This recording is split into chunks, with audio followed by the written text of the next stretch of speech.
guys, so welcome back. You're here with the Preston Penguin. We are at Viewers Lake. I've picked my swim. We're over the far end of the lake today, so on the LAA ticket. I'm on the actual river in Viewers on Tuesday. But before I get into the video further on, if you can, please hit that subscribe button because we are literally on 19 subscribers. We're so close now to get out to go live. We literally need 50, so we're so close, like not even far away. Started this channel in January and I mean, we're halfway there nearly already, so let's keep it going. Hit that subscribe button, it's free and it helps me do the videos for you guys. So I'm just gonna walk down to my peg.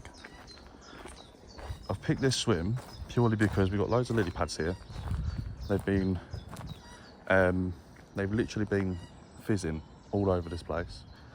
To my right, which I'm going to feed some corn. I'm going to feed chopworm caster line and then probably just my normal caster maggot line. But that's the plan of attack for today. We're going to try and catch maybe some tench, some bream and some nice perch on the worm. But just going to go quickly and talk you through my ground bait. I'm going to make my ground bait up in front of you guys so you can all see. Right, so I'm going to go straight into this for you guys. Let's go to 0.5, you'll be able to see. So there's my maggots, they need to come out onto the tray. Now they're on the tray, let's crack on with this. So, let's just, you know what, let's just empty this into here. I'm not going to use this big bag just yet because I don't feel like we might not go through all that ground bait today. But then every time I've done that, I've always regretted it and wanted to do more because I've gone through it. Right, let's put this bag under this lid so it's not going to blow away. Let's open up this bag here. And what I'm going to do is I'm just going to add some water to that, riddle it through, the riddle onto, yeah, so I'm going to go onto this now for this. I hope you guys can see that well. So this is literally just Pro Thatcher's green and dark and a little bit of brown crumb. Some little pieces of bait now, so let's take them out. We have got pellets, not going to use them today at all. That's the God's honest truth. Got my casters, fresh yesterday, so somewhat fresh. Got my worms, they're on the tray now. 2 grains of corn. Already got some fluoro rocks in there. That's what I want to use in the ground bait because I feel like that brung in that better bream later on in the session. Oh, I nearly fell over. Right, so I'm just going to add this into the main bit of the bucket. Just going to give this water a little bit of a spill because it's got branches and stuff in it. I want them out. Right, another one in there. Just going to add a little bit of water to that. And constantly give that a bit more water every time. Now what I'm going to do is, once this ground bait has been made up and I've got it wet and riddled it through, I want it a little bit stodgy because it's quite hot today. I'm sweating already setting up the gear. I can already tell you I'm going to need a bit more ground bait. See, I want to be able to make a nice firm ball like that. That's nice and wet, not too wet. I've always said to people that, oh, there's also some sweet skimmer in there, by the way, sorry, I can smell it. I've always said to my viewers that, and people that ask me about my ground bait, that when I do it, I like it to be like a sand on a lake, sometimes on the river as well, depending where I'm fishing. I like my ground bait to be like a sandy, wet sand consistency. Just going to riddle that through. I'm just going to push them bigger particles through that. Push them bigger lumpy bits through without getting any of it on the floor. Give that a good shake, let's put that in there.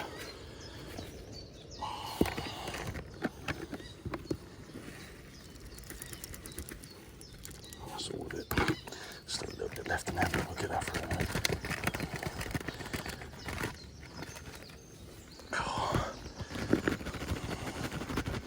I'm going to stand up in the middle of this, my legs are hurting, squatting down like that. That's it, right, and that's what you're left with. You're left with like a very fine, lovely fine mix. Just going to put that out, ground bait bag. our mixing bowl.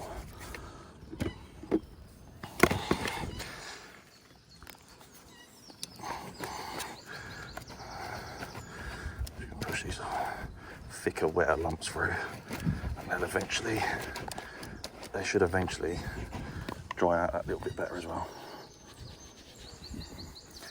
We've got quite a couple of clumps and stuff in there, so just run that through in there.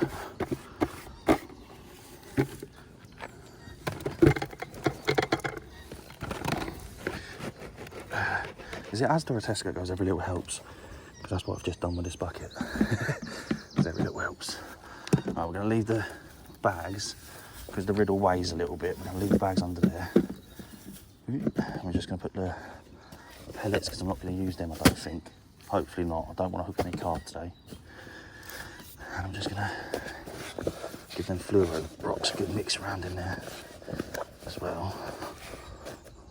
A couple of little balls in there already formed in there. But that just adds that extra little bit. Let me just zoom in on that for you guys.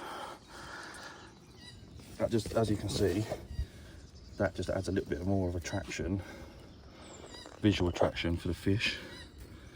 So you get nice orange and yellow red ones in there. I'm not going to add any corn in that just yet. Just put this over here. Let's put this on top of that. Right, and then put the lid, put the rocks away. I was very surprised on how little bait you can actually get from Angling Direct at the moment, because I think it's just the fact that it's new season. Let's just adjust this leg while we're here. Again, I think it's just new season and coming up literally 2-3 days time. So yeah, that's our ground bait done. Let's move this bucket out of the way, make everything look nice and neat. There we go. Nice neat gear. I'm going to say a massive shout out to one of my friends helped me bring my gear down here today. Luckily we managed to park the car right there and just take the gear down this little bit. So it's only about 5 steps. But I'm going to sit on the box now. Oh, lovely and comfy, I've missed this box. We're just going to put some, going to leave that there like that. I'm not going to add anything to it yet. It's a lovely, very rich, sweet mix that I've got there. That sweet skimmer is a very lovely mix. I've had bream on it, I've had roach, some really lovely roach actually, to be fair. I've had some genuinely nice fish on this, on that mix. But yeah, I am going to quickly sort this bit out, plumb up, and then I'll catch you guys in a bit. See you soon. On the pole, try and find somewhere less weedy down this end of the lake, because this is going to be way too deep, I think. We'll give it a go anyway, because it's a nice light line and I don't really want to change it. I've probably only got maybe 1 or 2 rigs that can replace this rig. If needs be, that's shallower. And I think one of them is actually like a 0.75 gram pencil float, so I don't mind fishing with pencil float. I know already that's going to be way too deep, so what I'm going to do is I'm just going to guesstimate how deep it was earlier out there with that other rig. I'm just going to move that down, so I reckon it's probably another maybe foot off of that. Another foot roughly, I reckon.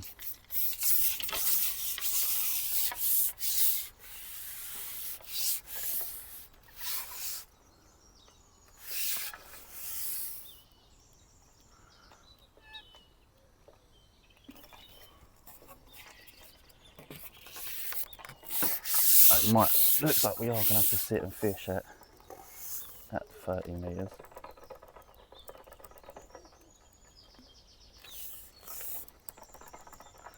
Just got a bit of weed on this one. There's carp already over there, which is a bad sign.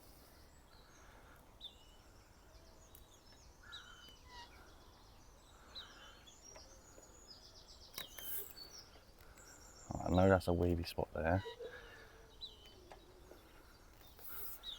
Come away from that nice bream and tench line. See if we can find a nice clear patch. That's just went in the weeds. Yeah, I can see it on the plate as well. Let's just mooch around to our right See if we can find a clear patch on the right side. It's quite clear there. Very shallow, but it is clear. The further I go to my right, the deeper it gets. I've just got to knock about, it looks like it's about 6 inches off that float to be fishing on the bottom of a worm. A bubble just popped up just to the left of where I did put the float previously, so could be a sign that I've just bumped into some weed beds, and it's this is going to be the fun part. It's getting all the weeds off the line and taking skimmer and bream slime off the line if I do catch any as well, and tench. So I'm definitely going to have to shorten this rig, which I didn't really want to do, but sacrifices have to be made. But before I shorten that rig, oh, there's a carp on the end of them lilies already. It's not looking good. It's not looking good for me. Right, let's try that again.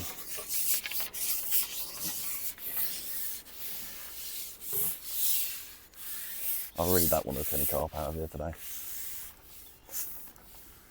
It's not my goal to look at carp from here today. So it's just on bottom, so I need to drag that down again by another couple of inches. But I'm just going to move this to my right and see. Yeah, see, it's just there. It gets deeper as I go to my right.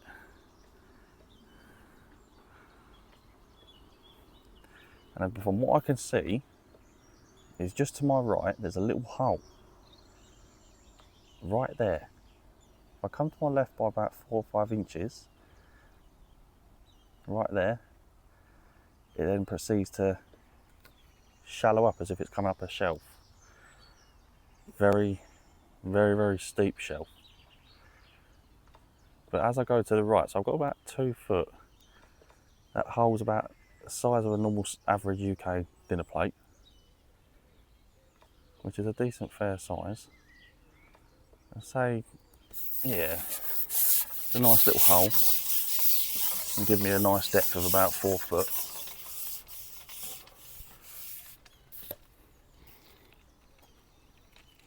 A lot of weed bits down there. So I'm just gonna, what I'm gonna do is I'm just gonna put this here. I'll put the plate away now because I think it's just under this. Yeah, it's probably just under the 60-inch mark that float needs to be. Which is oh, it's a 46-inch mark. So yeah, the average depth of 4 foot roughly, isn't it? 12, 24, 36, 48. Yeah. So a nice little shot right underneath there. I'm gonna shorten this line up. I've got about 3 foot of line there between the pole float and the tip, or about 18 inches roughly.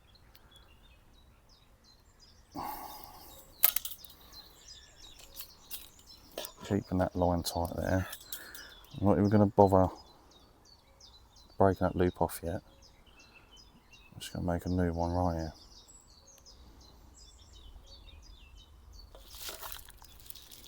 Just going to make a new one right there. And what I'm going to do,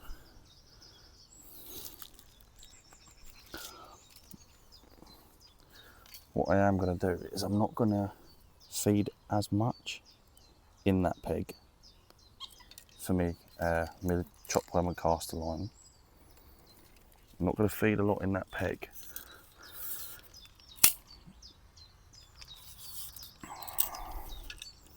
And the reason being is because I'm going to try and fish. I want to try and fish straight over the top of that straight away. So all I'm going to do is I'm simply going to pick up my cupping kit again, like so, without knocking it off.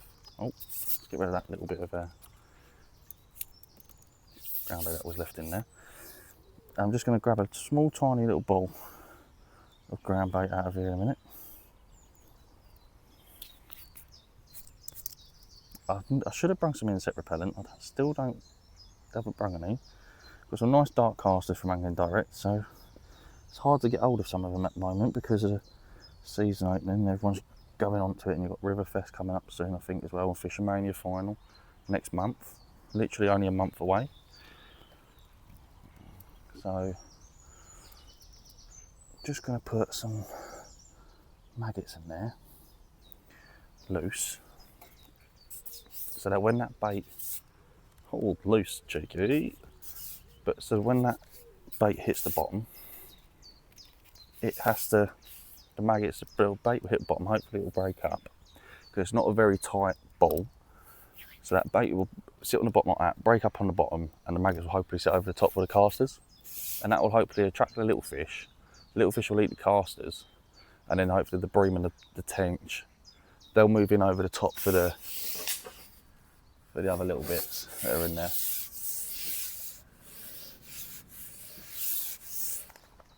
I think Steve might have just broke his line. If not, he just broke his rod.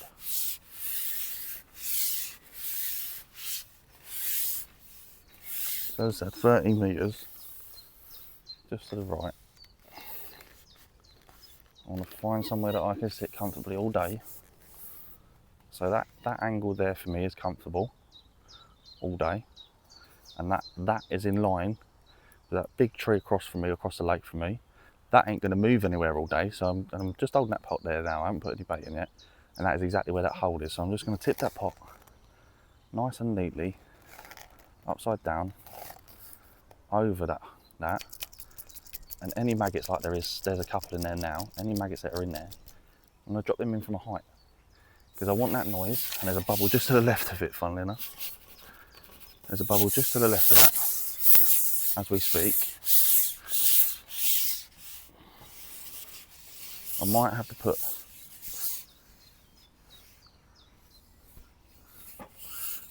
another roll on the far back. Did you snap your line, mate? Did you snap your line or your rod? What, your rod? Oh, right. What was on it? Cage feeder? Oh, right. Yeah.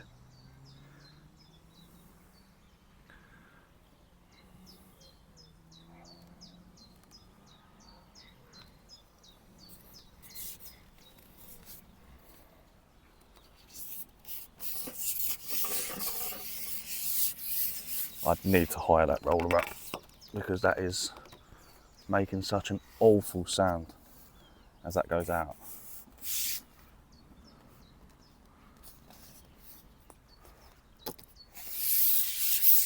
You just put a little ball down the edge because it might just be that they come in close later on in the evening. As I stated at the blind lane, there's a cart already across from me. As I stated at blind lane, the carp, the bream and the tench, eventually in the evenings, as the evenings come in, these fish will mooch in a bit closer. They'll start feeling a bit safer. The end of my pole's got a load of dirt in it where it's touched the bottom of the muddy bank over there. So what I'm going to do, I just want to move this here, put that there, and I am just going to tighten up this roll a bit here because I can see it moving.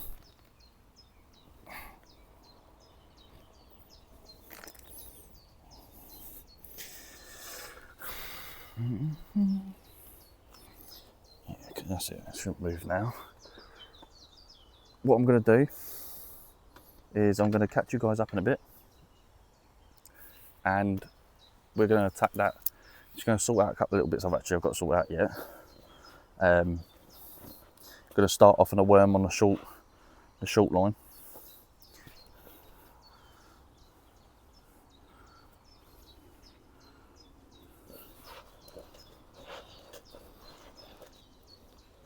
I'm going to start off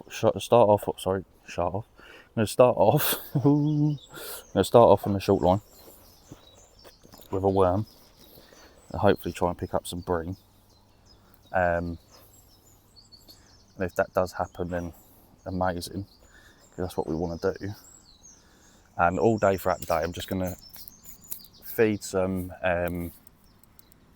maggots and casters through a cad pot on the top kit, on the 9 slip, and that other line with corn, I've got 17 slip in there with 4B16. So that again, I'm just going to catapult some casters and sweet corn straight over the top every 20 minutes, and then towards towards after an hour of fishing this line down here, that's when I'll move to my Sweetcorn line to see if there's any fish actually on there, or if I'm just wasting bait. I'm very confident that I will have a fish feeding on there already. I just don't want to catch one from there now and they all spook. But I could turn out that is probably the better line to fish throughout the day. We don't know yet. We won't know until we go over there. But yeah, so I'm going to attack the maggot line with probably, I'm going to start off on a worm and just see what we get over there on a worm. But I'll catch you up in a minute. I'm just going to add the cad pots on and I'll catch up very shortly.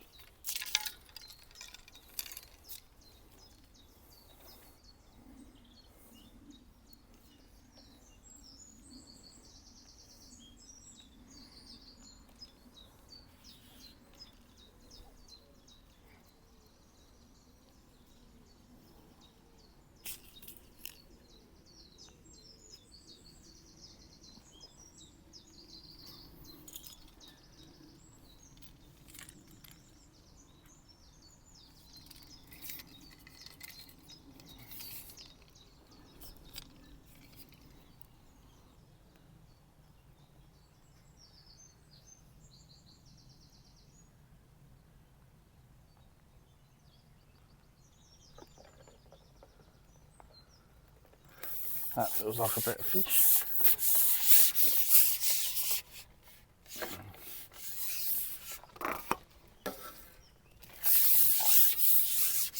Better stamp perch, I think. Yeah.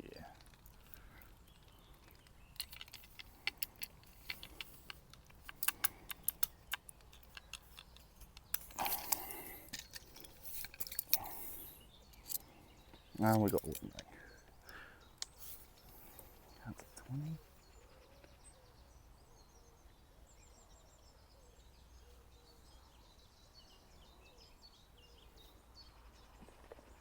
Right, so we're about to go over that first line with a nice juicy worm. So I've had a couple of little test goes, not test goes like as in the shop, test goes, but a couple of like test runs on the rig. I've had a perch, I've had a lot of fizz in there from a carp or a tench or some sort of bigger, better fish. Over that hole, I've had one little perch and a nice perch so far. So it's just trying to prepare myself, get myself ready for the season. Kind of get used to these smaller bites. And try and suss out some of these better bites as well and try and catch some nice tench from here before the season starts. But yeah, no, so just literally feeding over the top now. Well, fishing with a worm. Had a couple of perch. There was a big massive fizz down there, so could be a slightly better fish. I might put a caster on if I constantly get these perch. A little bit of a lift bite then. Oh, I missed that bite. But yeah, gonna definitely going to put a caster on, I think, next run and see if we can pick out bonus fish from down there. A lot of fizz in, so it could well be a carp, and I don't really want to hook a carp, but they're probably most likely going to go for the worm more than the other casters. So I've got a nice light hook length on, so if I do hook one and it is massive, a great big wobbly one, it will just break the hook length. It's just a matter of tying another one and going again. I've got some pre-tied 6-inch and 7-inch hook lengths in the bag. Another perch.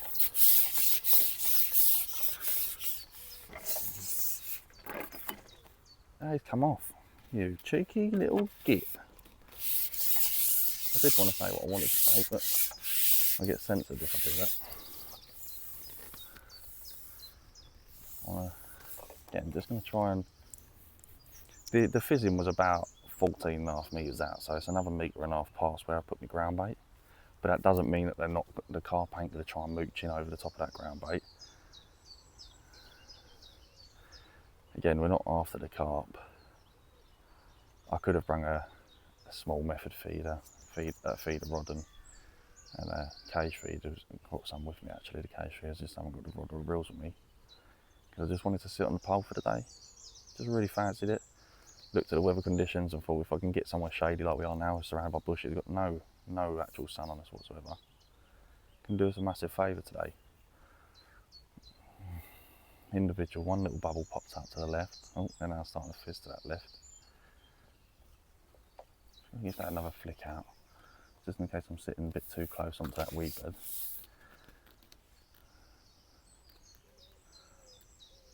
But these perch seem to be taking it on the drop. They're not actually on the bottom.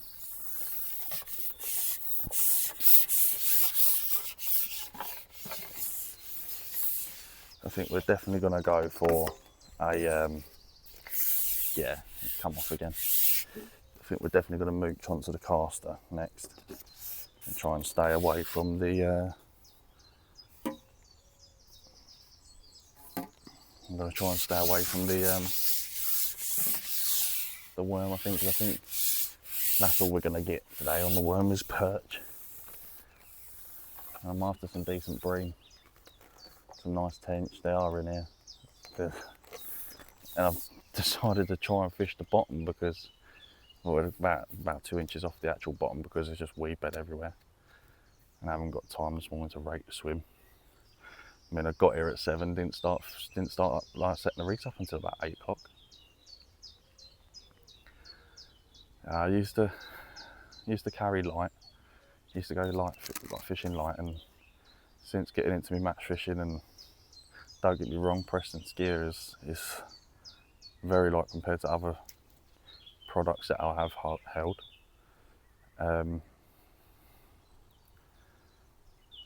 But I've now got the Preston trolley coming, so that should do me a favour with getting my gear to and from places and to the swims, like short distance. But yeah, no, I'm going to start fishing the rivers this season, so that's the new thing now for the channel, is won't be trying not to do any actual lake fishing this year. I want to predominantly hit the rivers this year and have a go at, like, try and tick off as many rivers as we can this year. Try and do maybe 2 sessions on each stretch. So we're up on the U's next week for 3 days, so it's a lot of content for you guys to take in. And then about less than 3 weeks later on, we're back up on the U's at Ely. So yeah, we're just planning on enjoying ourselves this year, getting enough content done for you guys to enjoy. And hopefully, I'm not getting plagued by perch now, but hopefully we have some nice bream and tench to show for today's session.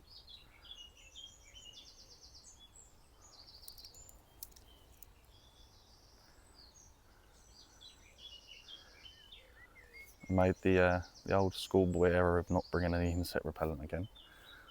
I'm sitting in a swim that's it's got like a swampy type mud either side of my peg.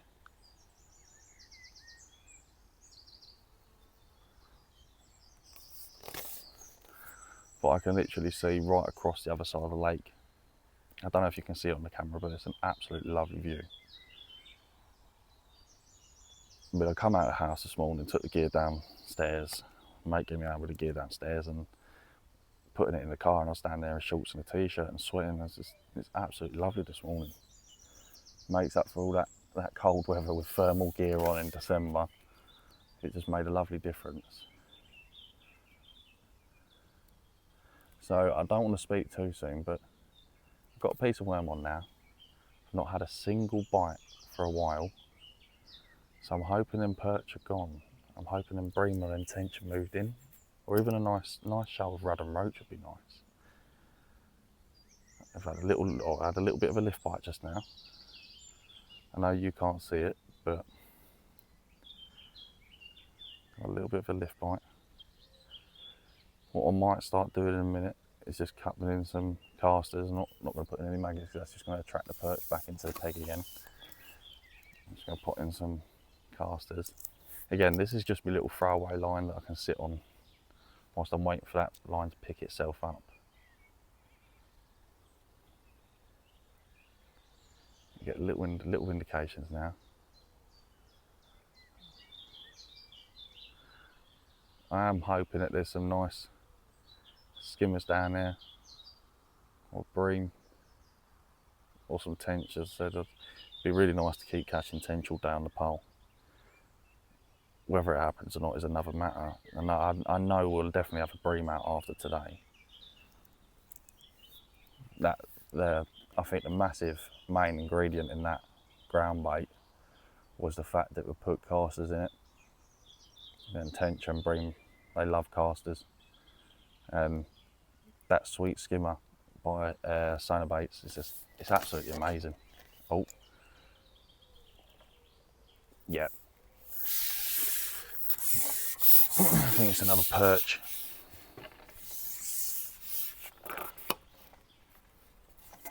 But yeah,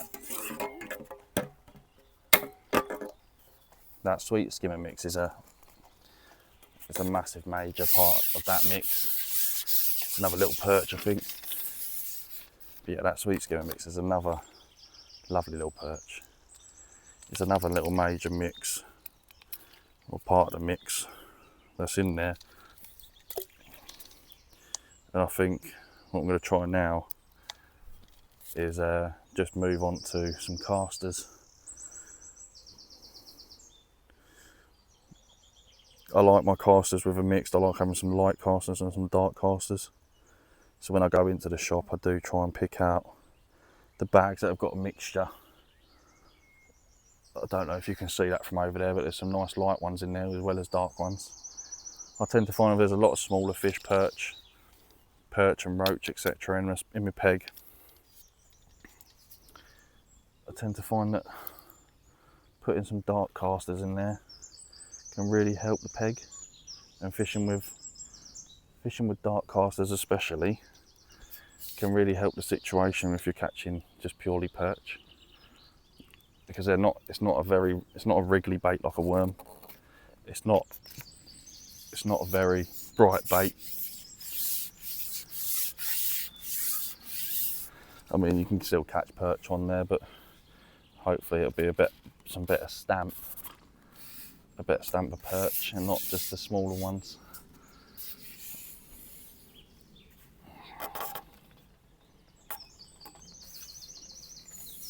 Not just some small perch, but really would like to catch some bigger perch. Pound upwards. Whether that'll happen or not, don't know. So I know that my hand was just on the beginning. So even if I lose my... Oh, got some weed on them casters now. There we go.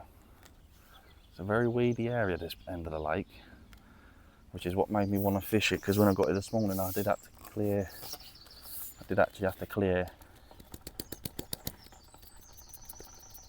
quite a lot of it out my peg for me to be able to fish it and put keep nets in. I had to clear a lot of it out the edge and out the margins. So I just used the land net handle to scoop some of it out to the side and then laid my keep nets over the top. To be fair, it's quite nice down there. It's a nice depth for it. Indication straight away on the casters. I just potted in about between 10 to 20 casters. There's a big head of roach and rudd in here, so I know some of them will get intercepted on the way down.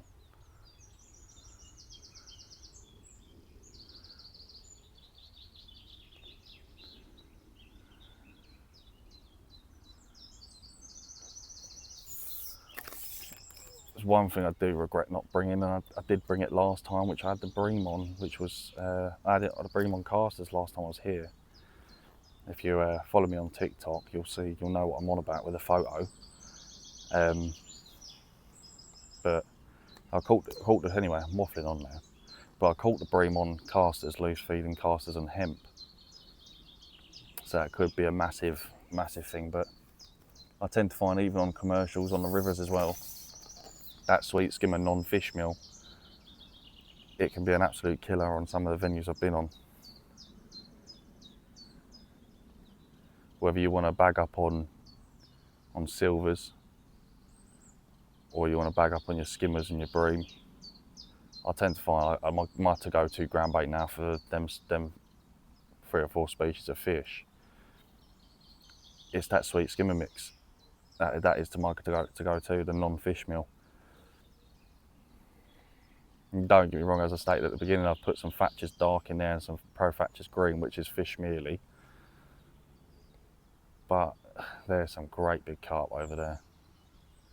I believe, from what I've been told by the unknown angler, the anonymous angler, I think he said that there was a 31 that had come out of here last year, weighed and photographed. So they do go big in there. Just had a lift bite again then, so it's a good sign. It could be a bream, could be a tench. Again, I'm not sitting dead on bottom. I think I'm actually sitting just on bottom, because I did shallow up just a little bit and then I deepened it up by about 1 inch, just to see if anything is just sitting there on the bottom mooching through that ground bait, picking up casters. But that was the main thing that I put in the mix, was just the casters on both, even on both lines. I just put casters in the mix. And then on the left line, which is a bit more of a heavy elastic, heavier gear, because I'm going to be fishing sweet corn, the chance of me hooking a carp on that line is phenomenally massive. Which again, as I said, yeah, it's not what I'm here for. But yeah, I'm gonna stop talking. I'm just gonna let the fishing talk for itself, really. But yeah, I hope you enjoy the rest of the video.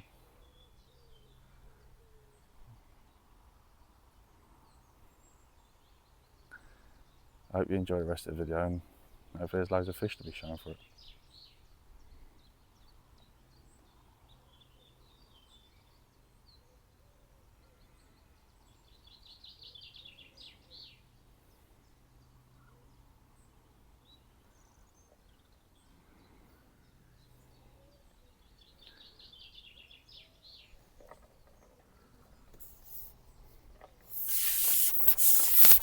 It's a nice rud.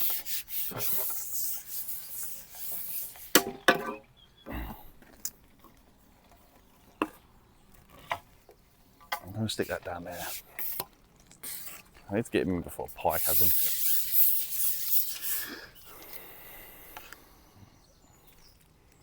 There's a lovely rod.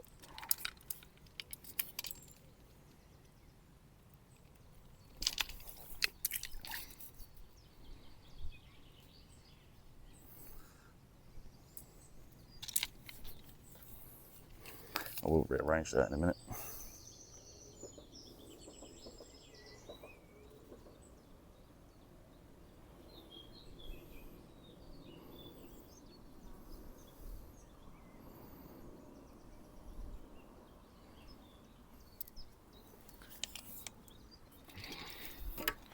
Alright, it's got to be coming along to the 40 mark, so I'm just going to sort this pole out.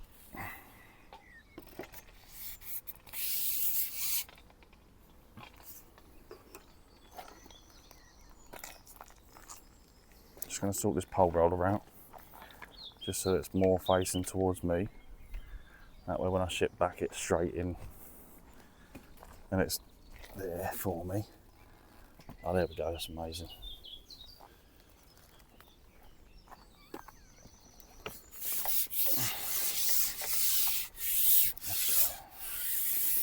Back over it.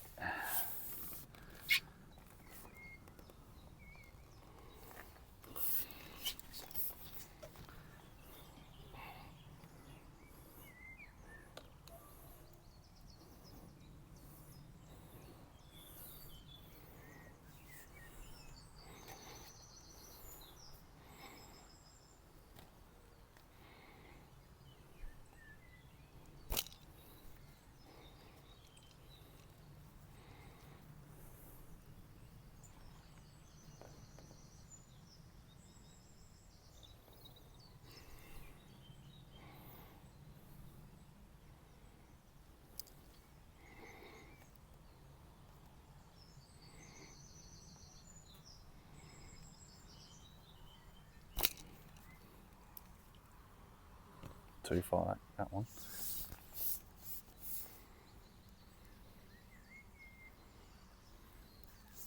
We also decided to sit down this end of the lake because the wind's actually blowing in towards us, which is obviously, if you've been fishing and you've been fishing for a while, you know that wherever the wind's blowing, the fish will follow.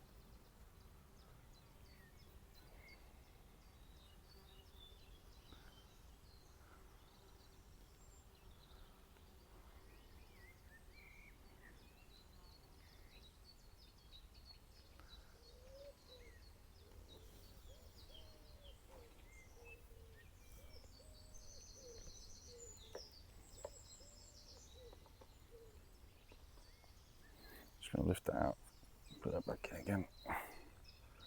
That rig settle.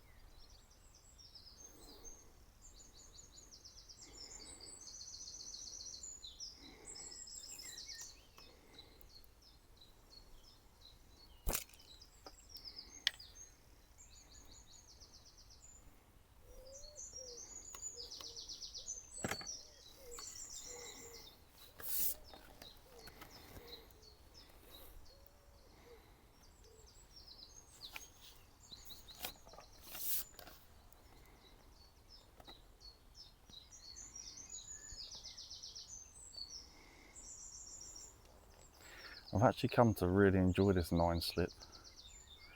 I never used to use anything below like 13, even for my silvers. It's always used like a, obviously even as a kid, when I was a kid, my dad would do me elastics from his pole. And then I've moved to a 9 slip, not very long ago actually, to be fair. But I'd say about 2 months ago now, I moved to 9 slip. 9 Dura slip by Preston, and I cannot fault the elastic. It's absolutely amazing. You catch a perch, it just goes, and you know, I've had tench on it, and I've been able to control them. I've been able to absolutely control them, giving them a little bit of a bully as well. Some of the tench I've caught. I've had carp on the. I've had little F1s up to £2 on the 9 slip. I've had carp to £4 on this 9 slip. So it does the job. It's an all-rounder really. Also, I probably wouldn't use 9 slip for mid carp in a match. If I hit like carp to about £8, I'd probably go to my 13, sometimes even to my 17 slip in a match, because you just want to bully them in a bit quicker, get them in, get back out there a bit quicker. But again, at the same time, the best thing you can do in a match is kind of take your time, because that fish could well be the winning fish for your match. I'm just finding that rig's now coming back towards me, so I'm just going to flick that out and then let that little number 8 dropper I've got between the float and the pole tip just sink.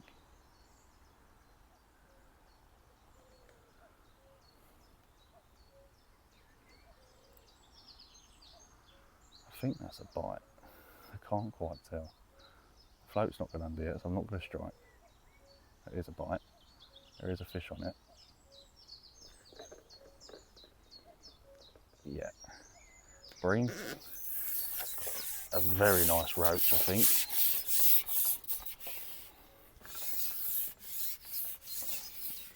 Or is it a skimmer? I think it is exactly what we're looking for. It's exactly what we're looking for, which is a good sign. It's a little skimmer. Not going to swing him in.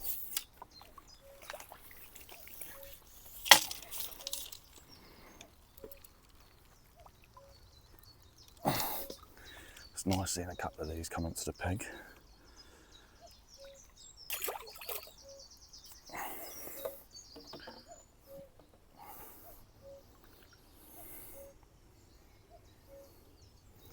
Right, I'm just going to try it again on caster. And if I have another skimmer, I might try a bit of Kong. See if there's any tench down there, or try a bit of worm and a Kong. Normally where them small skimmers are, you'll find the tension nearby on this lake. I don't know why, I've just found that like very, very often that them skimmers are not far behind the tench. What I am going to do is keep them bream feeding them skimmers. I don't need a lot of bait. Maybe 10, 15 casters at a time. Just going to dip that pole pot under the water because I've got a bad habit of knocking the feed out of the pole pot when I'm shipping out. So make sure that's nice and tight so that if I do it something nice, I don't. Yeah, see down there, I can see now that on my left line at 30 metres, I can see that they're fizzing on that.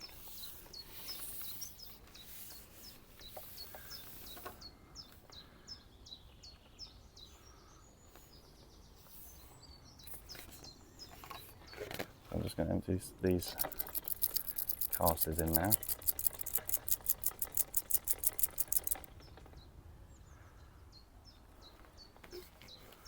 I'm just going to wait for the next bite. Again, I'm going to hold that back shot just under the water.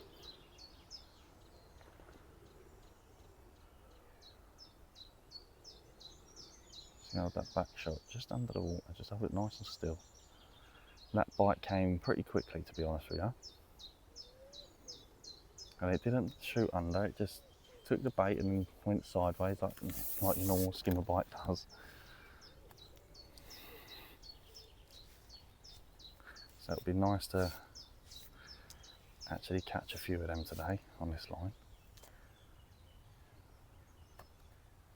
Again, this is just my little Silvers throwaway line whilst I'm resting that left line. Letting them fish feed and feel confident is key. I think it is absolutely massively key that you let them fish feel confident, that you let them fish feed. And you want to let them do as they please.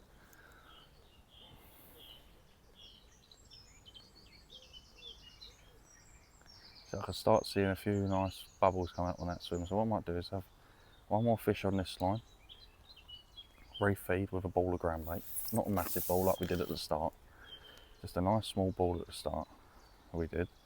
Do maybe half of that size, so maybe we've done about a tennis ball size, so we'll probably do a golf ball size of feed, again with some casters.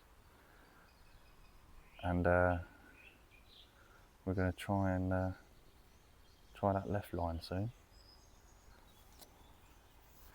So what I am going to do now is because I feel like I'm sitting way further back on the pole than forward on the pole.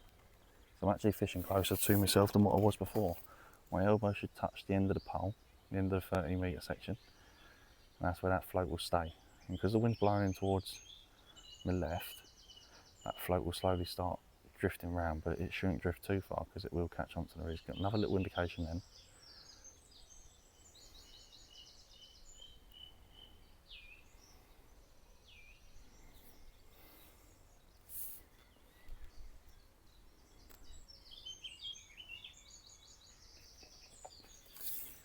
I struck too early at that bite. My cast is still on. Yeah. Right. Let's drag that back there. That's it. Hold that float up just for a little bit. Wait for that line to tighten up in that hole, and just lower that float down. If you're fishing the pole, or even fishing a waggler on a commercial, it is always key to plumb up and try and find a nice flat spot, but also find a hard bottom and a flat spot at the same time. That's where them fish will hang over. Little holes and stuff like that. It's a good place to find holding fish, because most holes are where the fish are fed over the top. There's like silty venues as well.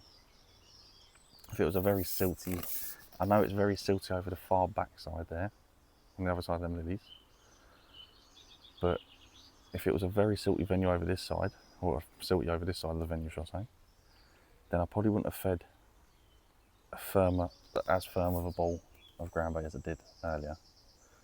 It probably would have been a nice light fluffy ball of bait,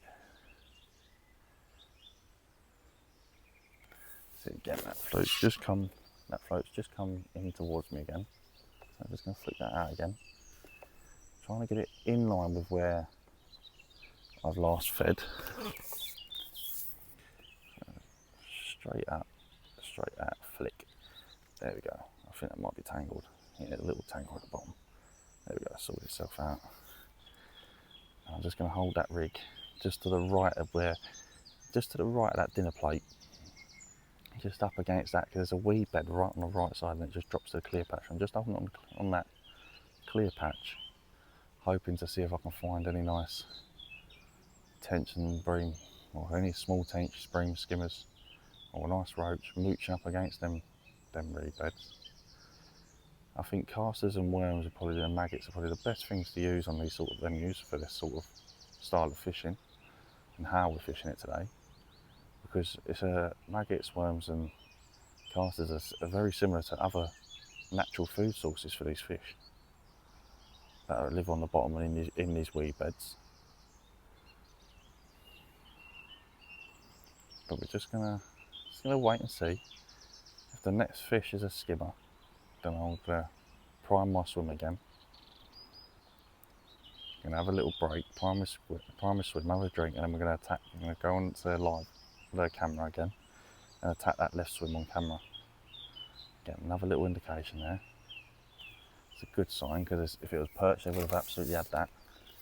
And if it was roach and rudd, they would have had that as well. So it's a nice good sign there's better fish down there. And possibly the target fish that we're after down there.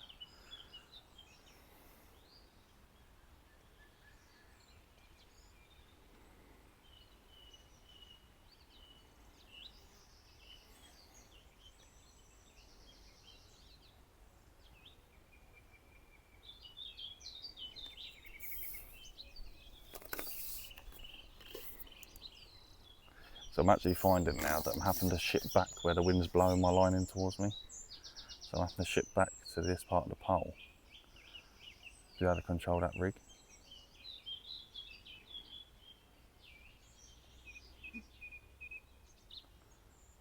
Another little indication then.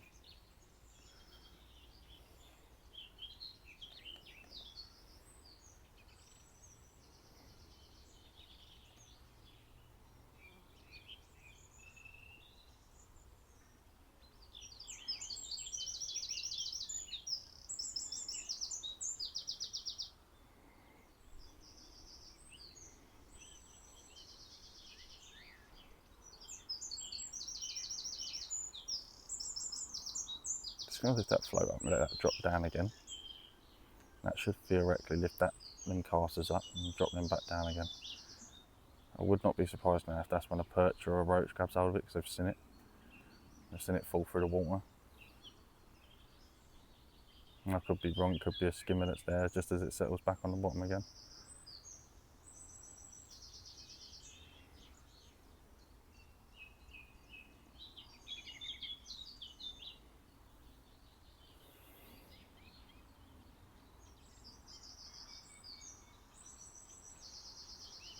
Just going to reset that rig now. Not had any indication on there, so I'm just going to reset that rig. Just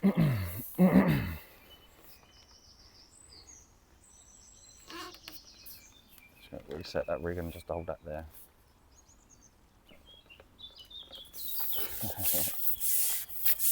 Little roach straight away. I knew it wouldn't be long before they're in the peg. Or was it a perch? Oh, that's a nice little rub.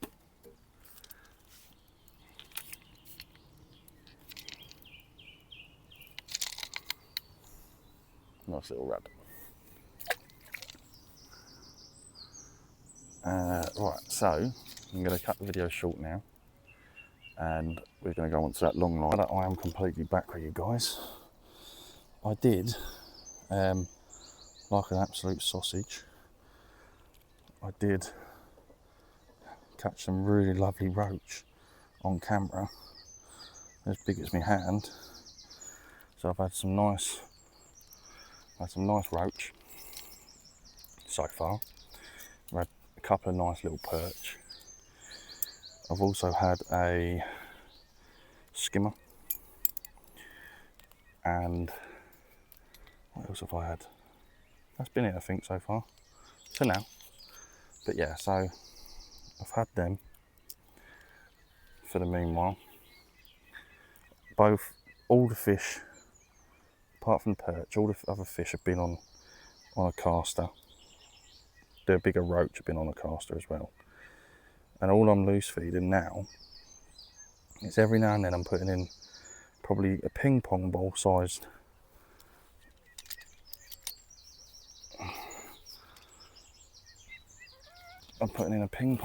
ball of casters, of ground bait, sorry. Mad on the caster, ain't I? Yeah, so I've been putting in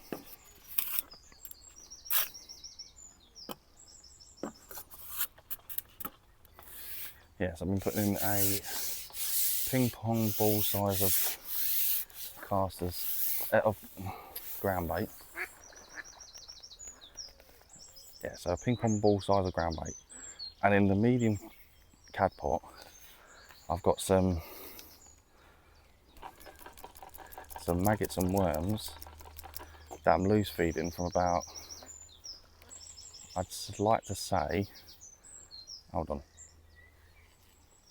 There were some stones up the end of my pole, I don't know if you've seen that on camera. Yeah, I've been loose feeding some casters and maggots. Only about 8 or 9 maggots and about 10-15 casters. And I've been having some really nice roach off of them. And normally wherever the nice roach are, the skimmers follow through with them. And the bream normally not too far behind the skimmers. So I'm hoping that's the case. A little indication then. And a couple of lift bites there. There we go, so I think that's another nice roach. If not, it's a little perch.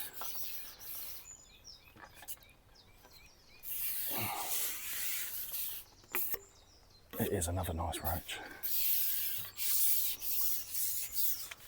I'm only fishing with 0.08 bottom. Should not have lifted him out of the water. Do not try and attempt that at home. But yeah, these are the size of the roach I've been having for the past 4 fish in my peg. He's misbehaving, so I can't hold him up.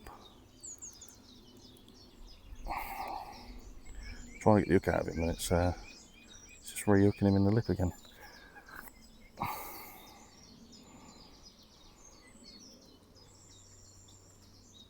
There we go.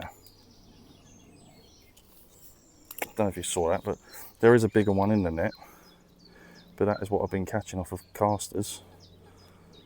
And to be honest with you, I'm quite ashamed for myself that I didn't bring any hemp. Well, I'm going to keep this towel on my right leg because I keep holding these fish on in my right hand and then end up going to wipe it with my clothes. And that's why I bought the towel, was to wipe my hands with. But oh yeah, so cannot fault it. Cannot fault it. I've got some sweet skimmer, non-fish meal, ground bait mixed in with some Thatcher's Dark. So it's got a little bit of a fish mealy taste to it. But I've used Thatcher's Dark, Pro Thatcher's Green for obviously the 13th, so I thought we'd mix that in there with them. Give that a good nice mix. Oh, slime all over my towel again. And it's got some fluoro rocks. It's got some lovely fluoro rocks in there. And that is literally just capped off.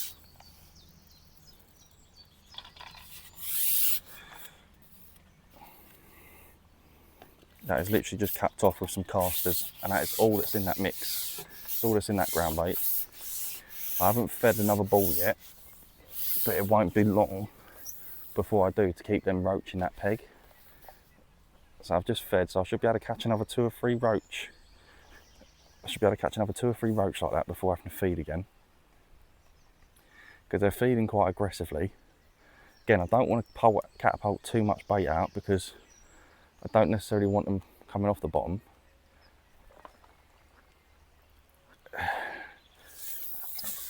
setter like that. That didn't even get to the bottom. Didn't even settle on the bottom before that roach had took that. I think that's actually a little bit of a smaller roach, to be honest with you.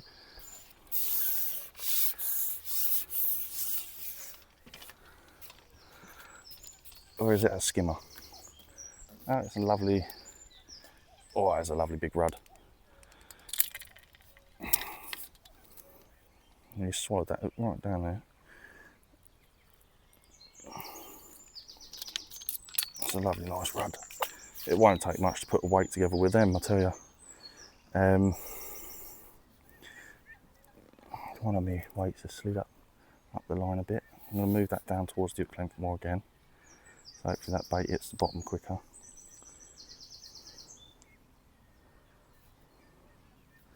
Got some slime on my line, just going to get rid of that. Right. And all I've been doing is putting on like a very dark, like a very dark red caster. Still got them soaking in water so that they don't go too dark. And I'm just putting on like a light bronzy type caster. And was going to come down here with pinkies, but the shop haven't done them. And I think that's because normally in the summer you don't normally hear people fishing with pinkies unless they're going on a canal.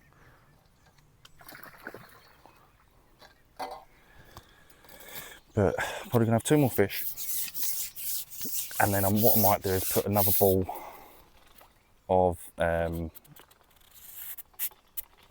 absolutely lovely ground bait I've got on out there, and put another one of them out. And as I said to you this morning in the previous video, that it is literally all about plumbing up. Got a bit of stuff on my line there, a bit of reed from the surface, there we go. But it's all about plumbing up. If you don't plumb up correctly, then fish, you might not be on the top, they might not be on the bottom. So I can see carp in my swim, but I don't want to catch them. I'm not here for them today, I'm here for the tench, the bream and the nice roach and rudd. I missed that bite.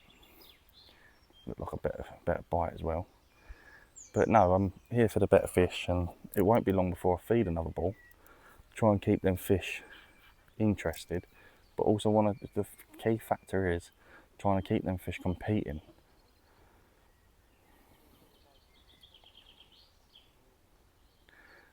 That looks like a skimmer bite. See, there's a little roach there now. That's not what I wanted. What I might try and do in this swim in a minute actually will be I might try and put on a worm with, that's another little roach on the caster. Lovely little fish in there. Some lovely fish in there. What I might try and do is I'm now going to try and carry on and just fish with a single caster. I'm going to have one more fish, and then what I'm going to do is to try and pick out them better boneless fish and to stop getting pestered by them smaller roach, even though they are lovely little things. Is I might try and put a worm on. I might try and fish with a worm.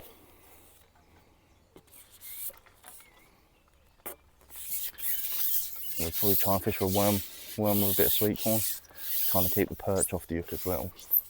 Unless obviously they're like nice big perch. And I mean, I would have preferred the fish maybe, 8 meters, 9 meters, but I couldn't find a single bit of clear gap in them weedy bits of the lake. Like, it's so weedy in my swim, it's unreal. But I sat in this swim with no knowledge of it. I'm pulling out a good weight of silvers.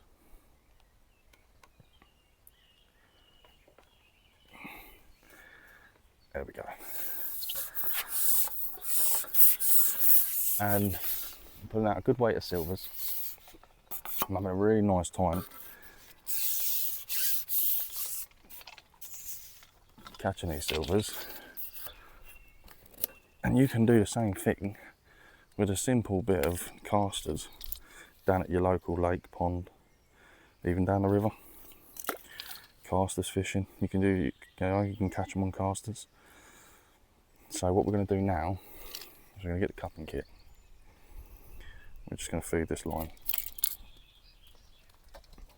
And whilst we're at it, before we go and feed this line, let me wipe my hands. Before we feed that right line with the caster fish, actually no, we will feed that cast line first because we're going to go back onto that first.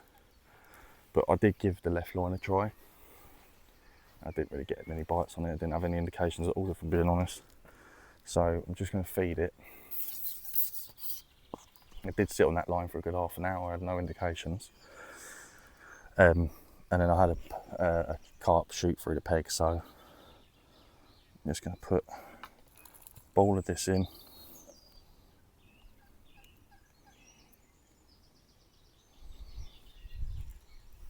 Just a ball and a half. Some of that's loose, so I've got about half of that's very loose.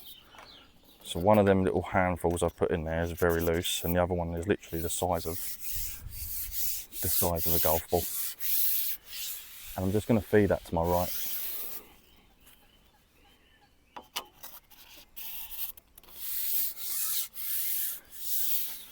And the next one's going to have some sweet corn in there. Not doing the same mistake I made earlier.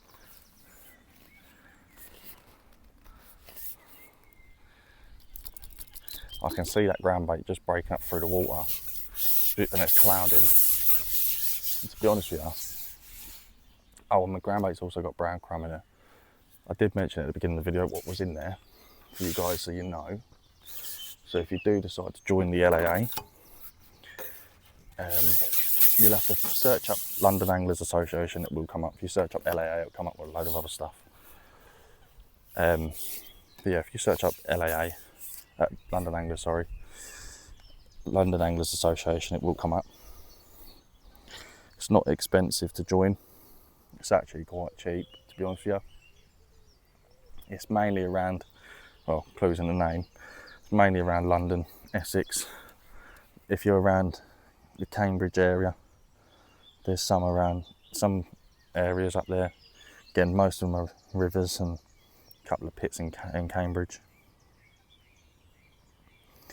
But I'm not feeding a lot in this line either. There's not a lot going back into this line. There's just a couple of little bits going in this line.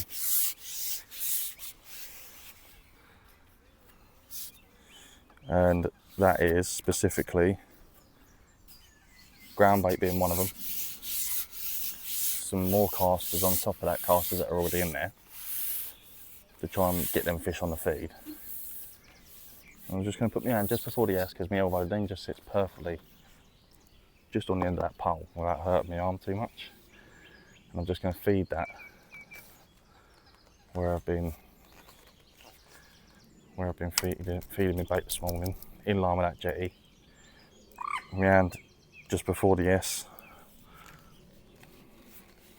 My hand just before the S on this side of the pole. In line with that fire jetty and in line with the little white marker on before the lilies.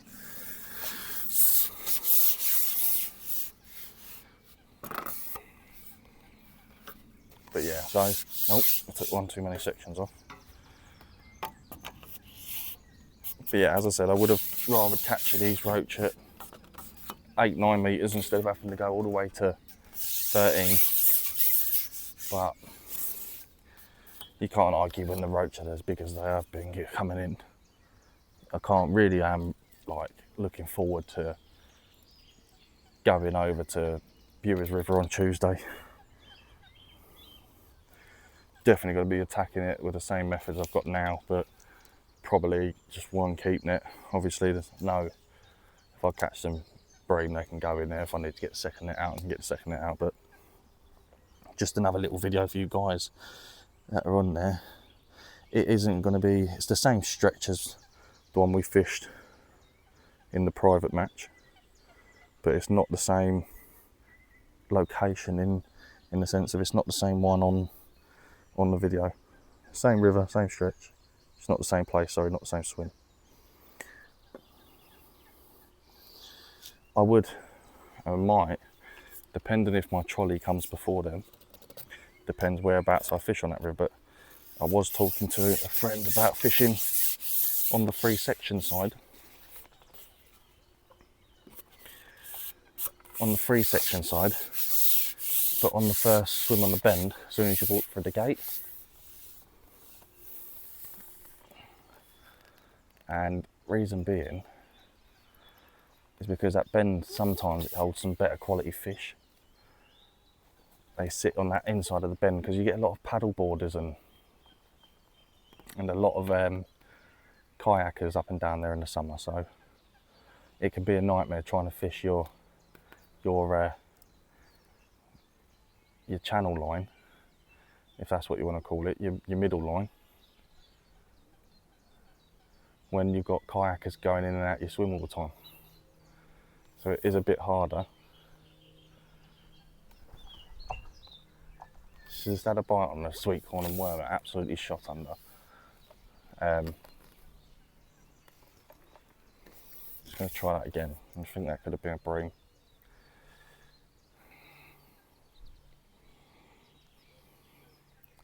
Just going to hold that pole to the right. Wind's now blowing slightly to my left again. I think it could just be smaller fish, like roach and perch attacking the worm that's on there. So I've got a little bit of worm on there. Yeah, the sweet corn's now come off and the worm's on there, so that's what it is. They're attacking that worm.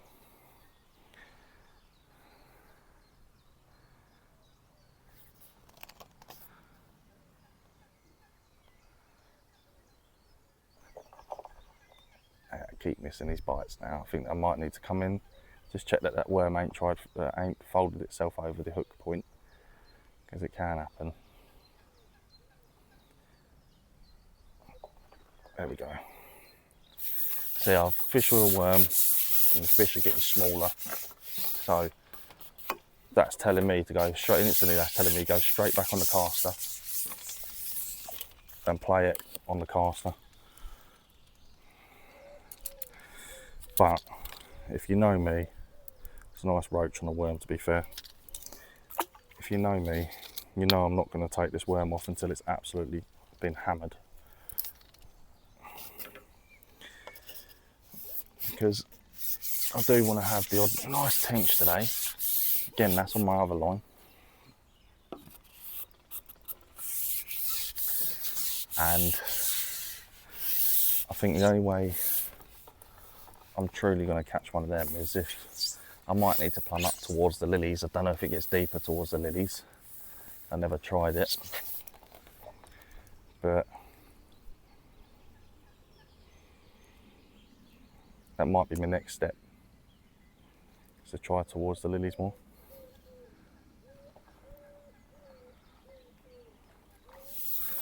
It's a little perch.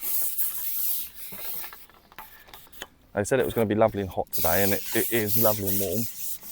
I will give it that, it is lovely and warm. And especially, oh, it's a lovely little rudd.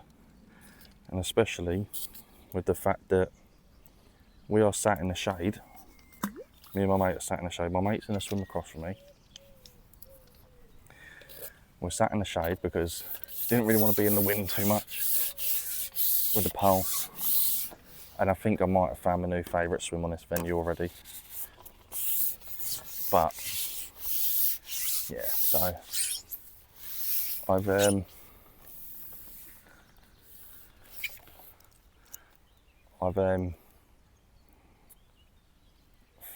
sitting here today and it's not been too bad.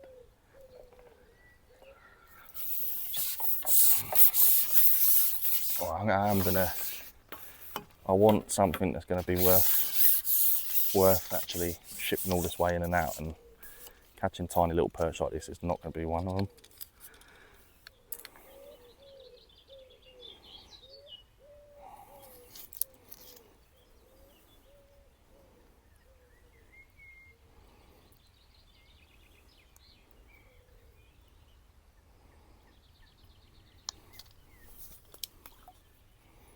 So I'm just going to take that worm off. What I am going to do is something I probably wouldn't normally do, but I am going to put a piece of sweet corn on, and see if that results in me catching a nice skimmer or a better roach as well. So I'm just going to put some casters in here. Let's do it over the edge of this net. in between the nets, sorry. Do a little handful of maggots. Literally only about 6 or 7 maggots.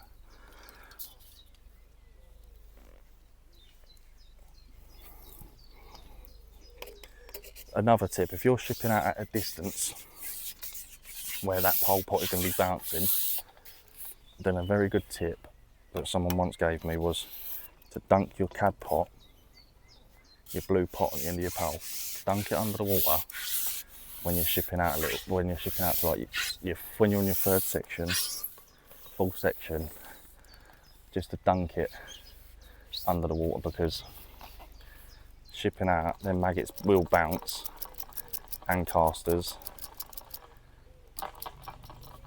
and they will come out. They will come out as you're shipping out, so a good thing to do is dunk them under the water, dunk your pot under the water, stops them from the water, then obviously sucks them to the pot, and the only way they come out of the pot is normally if you tip the pot upside down and they just naturally fall out from wriggling, or if you tap them out. Instant indication straight away on that sweet corn.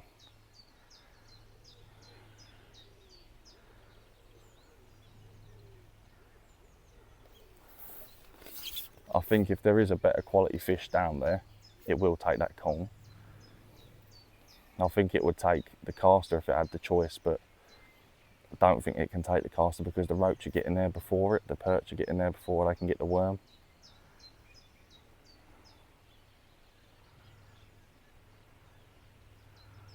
So I do think it's a case of maybe even trying the corn over the top of that swim every now and then like I am now.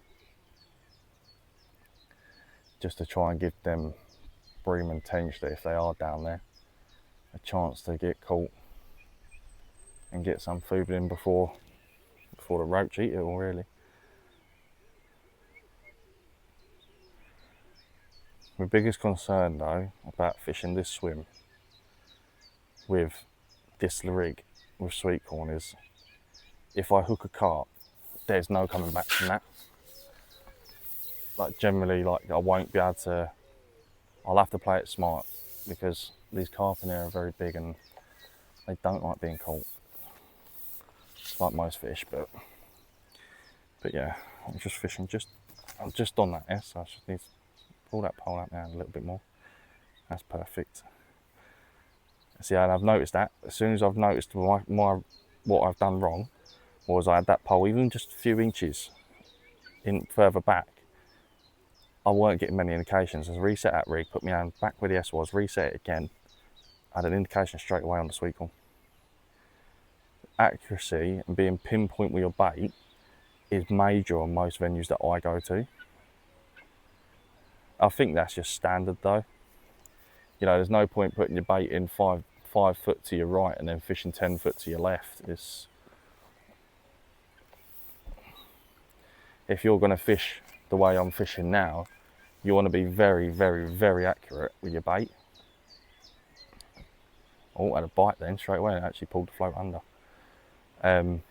You don't want to be fishing, you know, in a different area to what you're putting your bait. You've got to be very precise to where you're putting your bait and where you're going to fish. And you've got to make that choice quite quickly earlier on in the session for feeding wise. Like today, I've found a little hole and I've just stuck with that and I've just said, you know what, I'm going to feed that. That's going to be my main line because I feel like that's the swim that's going to produce the most fish. And then just feeding another little line to my left. I can actually see them absolutely fizzing now on that ground bait and the corn, but I'm going to leave them. I'm going to leave them for a little bit. And a few more little indications now on that float.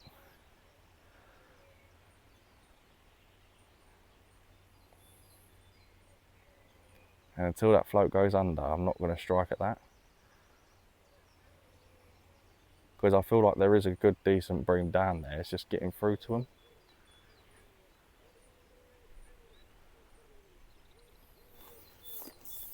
I'm going to slide this pole back a bit more now because that wind's brought that rig back towards me a little bit.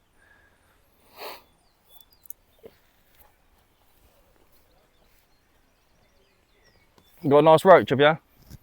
You got a nice roach? Oh yeah, no, I've had a couple of really nice, like hand size, if not bigger roach as well. My mate to me left has just had a really nice roach on a waggler. What'd you say? What? Cool. He just had a nice roach on corn. I don't mind catching big roach on corn. I don't mind catching bream and tench on corn. It'd be nice to actually have a bream and a tench. So last time I come here, set me a goal was like to catch a bream and a tench, and I had the bream and I had every other species on there. I even hooked a pike at one point on the pole a couple of weeks ago when I come here for a little session, and I had every other species. I even had I didn't have a carp. Did hook a carp, but it come off, like it snapped me up length. But I'd actually weigh it, mate. I've yeah, so I had every other species except from a tench. I didn't have a carp, but I did have one snap me off. But yeah, it was a funny surprise, because normally if I catch like most of the species, like the bream, as I said, normally when the bream are, the tench ain't far behind. But the bream was nearly like one of the last fish I had of the day. I think I had 2 more roach and rudd after that on the caster over on the other side of the lake, and then I stopped fishing. The carp just swelled just past my float, literally about 2-3 inches away from my float. So that's absolutely amazing, isn't it?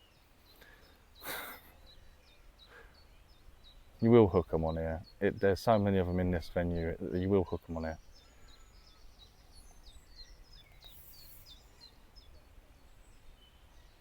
You know, it's not impossible to catch a carp on here. But no, all genuineness, if I was to recommend any commercial to anyone, I would definitely recommend someone getting on the LA8 ticket and fishing here on the LA8 ticket at Bewer's Lake. You know, if you can have up to, I think it's 72 hours on, then you have to have 48 hours off. It used to be 24 hours off and then come back for another 72 hours if you wanted to. But they have recently changed that rule. I think it was the beginning of this year. And that's on all the waters now, I believe. However, you can't argue with 3 days on here, whether you're a carp angler or you're someone that loves catching a tench and you're like I am, and like just fancied out on a pole and you're local. It's a really good venue to come to. I really enjoy fishing this place. Don't get me wrong, I do prefer my rivers to fishing a lake, but if I was to go anywhere, it'd be here.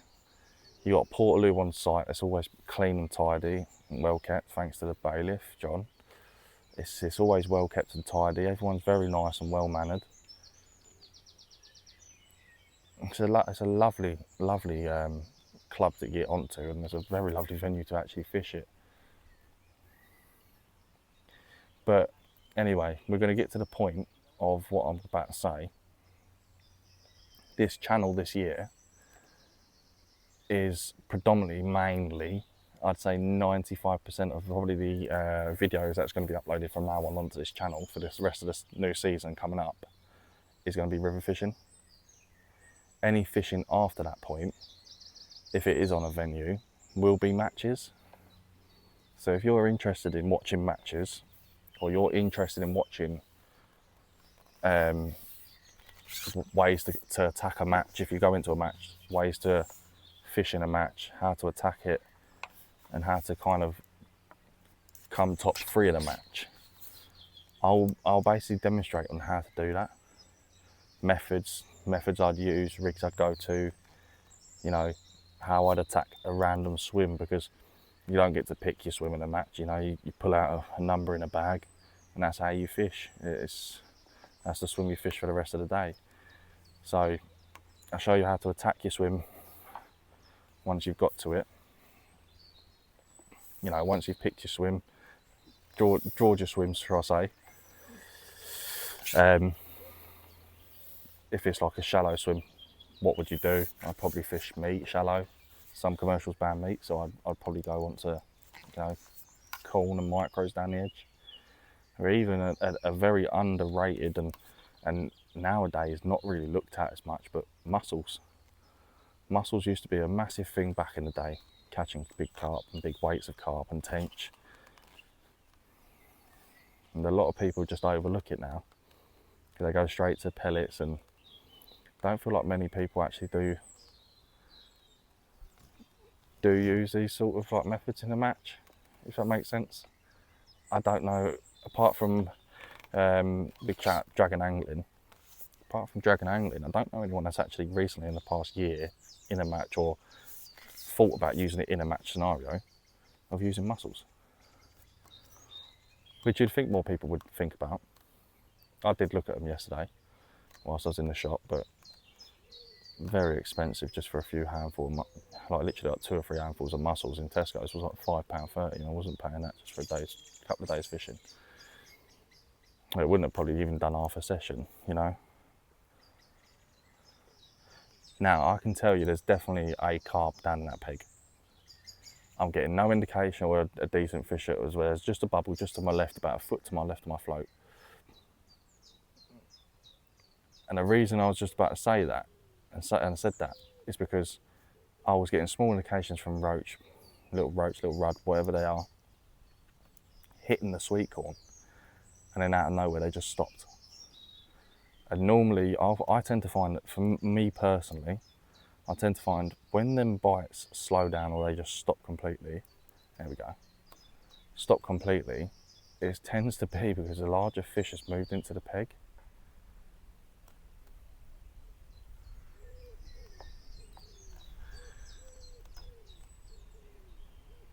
And that's just me personally. I tend to find that I feel like a larger fish has moved into the peg and bullied them fish out of the peg. Not that they won't come back, you know, they will come back.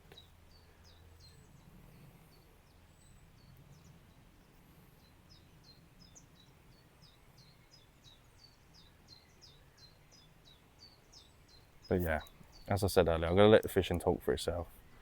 I'll talk you through a few ways that I'm going to attack this venue today.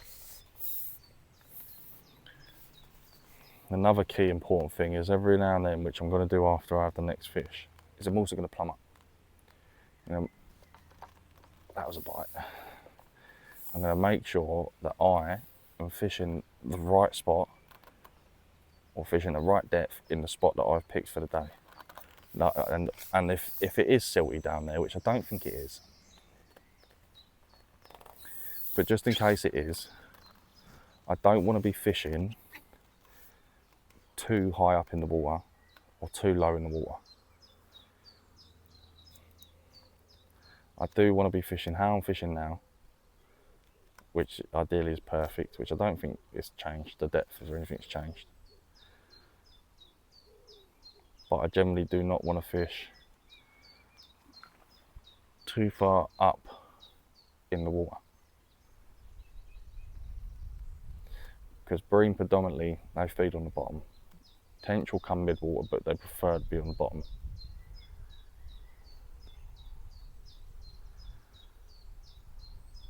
There we go, a nice little indication then.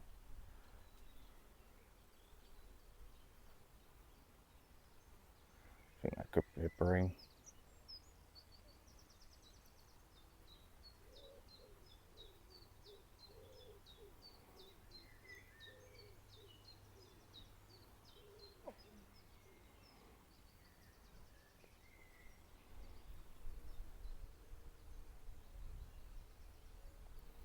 Might even be a load of small roach just pecking at it.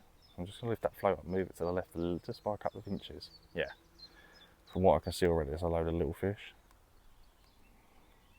Just move that sweet corn up by a little bit, just basically lift it up off the bottom on that dinner plate circle, just lift it up off the bottom to the right of the dinner plate, moved it more centre, and it started going again, started knocking again.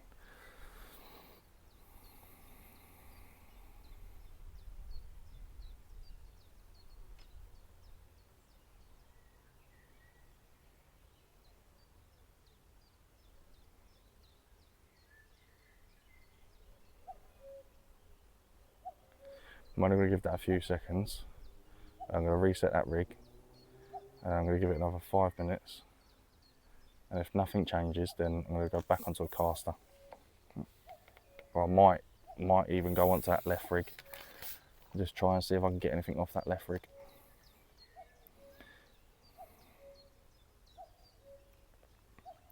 Again, I'm not using heavy line. There's a carp right under my float. Not using heavy line. I've only got 3.5 pound bottom.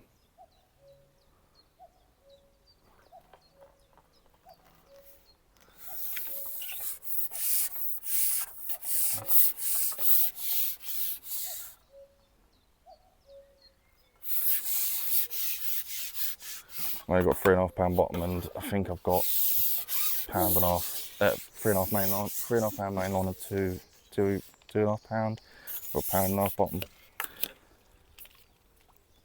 That's a nice little roach. Fair stamps what I was catching on the casters, to be fair to you.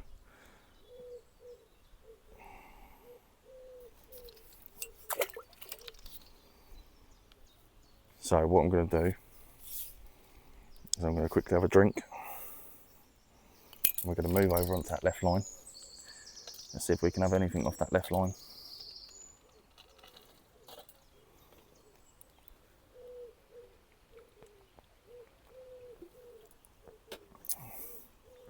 Guys, we are doing a giveaway next month, and it'll be on TikTok, and it's clothing. We've been sent out some clothing to give away, so if you head over to my TikTok, which is Preston Penguin 2025, we are going to do a giveaway over on TikTok of some clothing, Preston towels and things like that we've been given.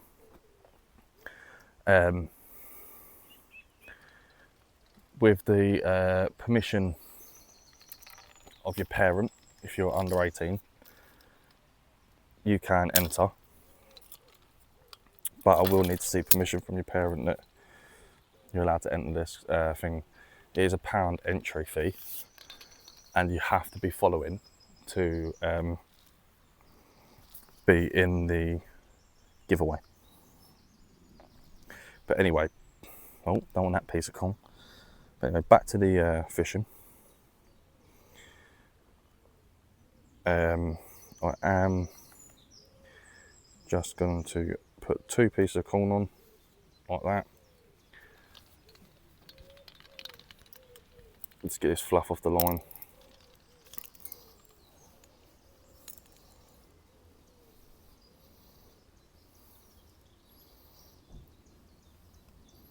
Guys, I've got tons and tons of spawn at the bottom of my net.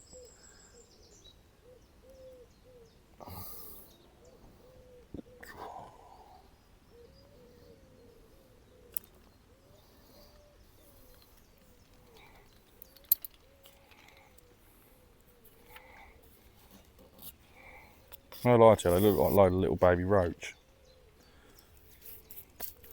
Which it wouldn't surprise me, because I think now is their spawning time. Or have they spawned already? Guys, let me know down in the comments section, when do you think roach spawn? Because I'm actually not, I don't actually know.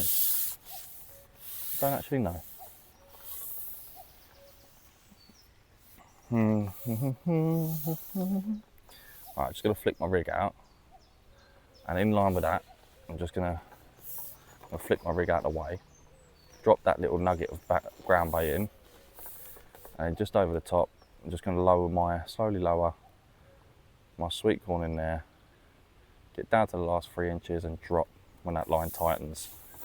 Once that line's tightened, that's how I know that my bait is in a straight line down on the bottom. I'm just gonna hold that pole there now. So yeah, I'm gonna let the video talk for itself, because you should be able to see me holding the pole and fish and whatnot if there is one there.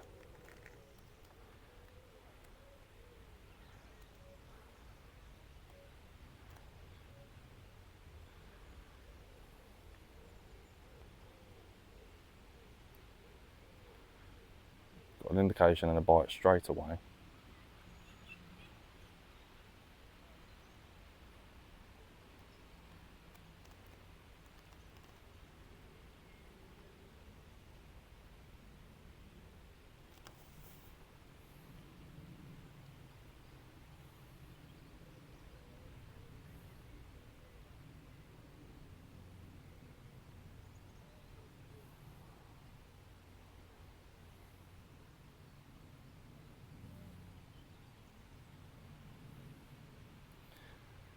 If I don't catch a fish off this within like 10-15 minutes, or get a fair amount of indications that there's fish there, then that's when I'll probably leave this line, replumb up somewhere else and retry.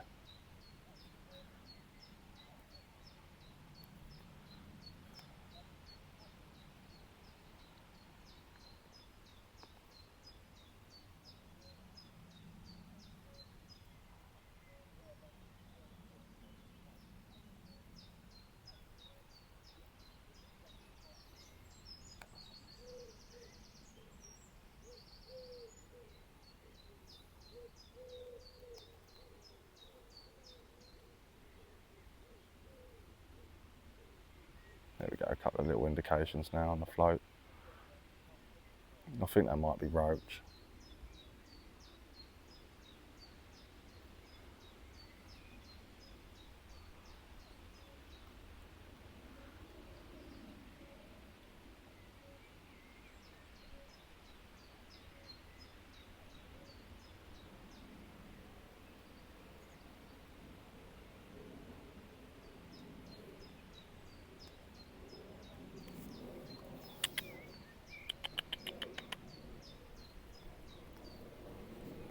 Just got to feed the duckies, you know.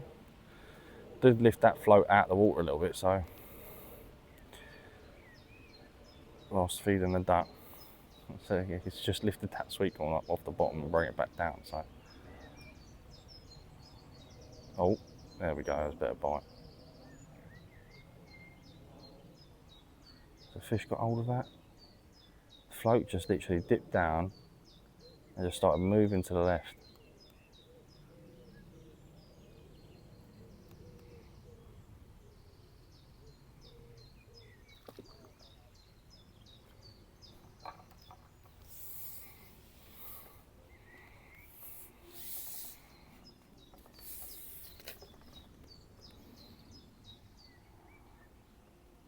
Just gonna let that line sink again, let that line get nice and tight. Last 3-4 inches and drop it. And just let that float do its work. Just let it drop. I've got a feeling it could well be roach. I don't think bream are down there yet. I don't think the tench are down there yet. It could well be. They actually could well be, but I normally get a solid indication when it's a bream or a tench, where they look like little roach bites, and it just started going off to the left. Whereas if like a roach had got one piece of corn in its mouth and swam off with it.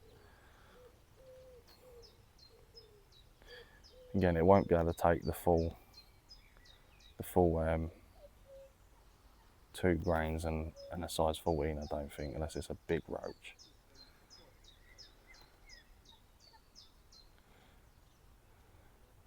Probably gone a bit overkill with the elastic.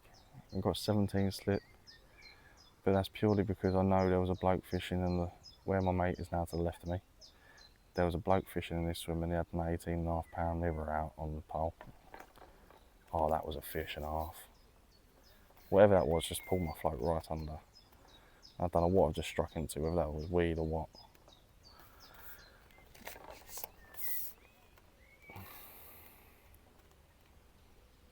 But no, yeah, he had an 18.5 pound mirror on the pole to the swim on my left. So I just beefed up my elastic just in case I do hook a carp and it tries to take me straight to the lilies. It is only 4 or 5 pound, or even 8 pound, I stand half a chance of getting it out.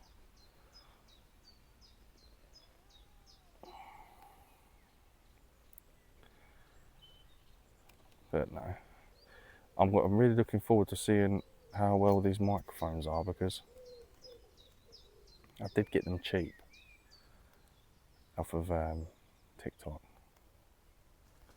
From what I've heard, I've done like I asked my partner to go into the living room with the microphone whilst I was sat in the bedroom with the phone, and it was really, really good actually, to be fair. But it'd be nice to see. Sometimes I don't like talking too loud, especially if there's people sitting around me, because I don't want to be disturbing them. So it'd be nice to see that if I'm sitting here, oh, we've had some bubbles, so that's a good sign. There's some fizzing right underneath our floats, that's a good sign. Oh, we've had a little bite, a little indication as well.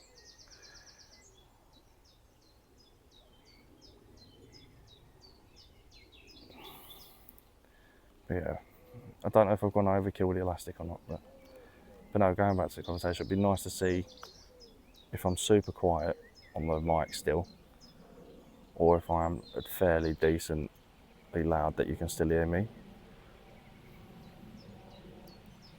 Because I did buy the ones that have noise reduction, so when it's winding and stuff, if I put that on, the wind won't be too bad. You'll only hear mainly my voice. It's a bit like putting the voice isolation on the iPhone. I'm not trying to make this video too long.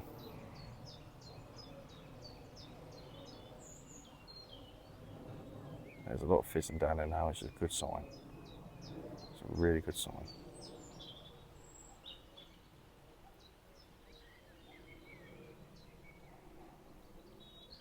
And this is what I was saying about being pinpoint accurate. That fizzing is literally just under my float. So whatever's down there fizzing is literally around my sweet corn. I get an indication straight away, just then, just as that fizzing just stopped right next to my float. Indication on the sweet corn could mean that that whatever's fizzing down there has stopped eating the ground bait or the loose offerings of sweet corn that I put out there earlier, and casters that I could catapult out there earlier. And it could just be that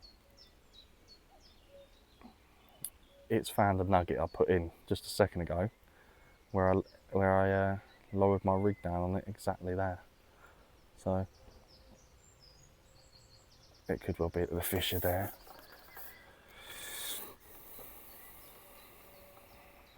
I'm hoping that there's breeding tension in that peg now. It's been a good couple of hours for them to settle down on that bait.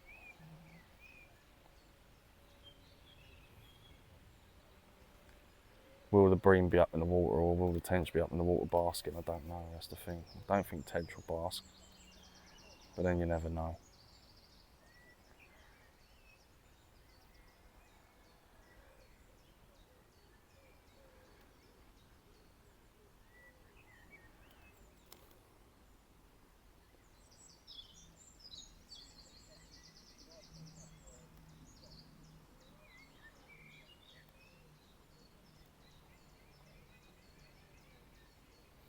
So then bubbles are stopped now.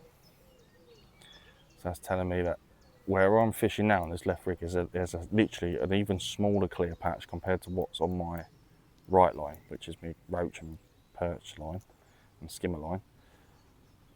That's a bigger, my right line is actually a much bigger surface area of a clear patch and hard bottom to what I'm fishing now on the left side. So them bubbles, because they've stopped, that to me tells me that they might well be over my bait now.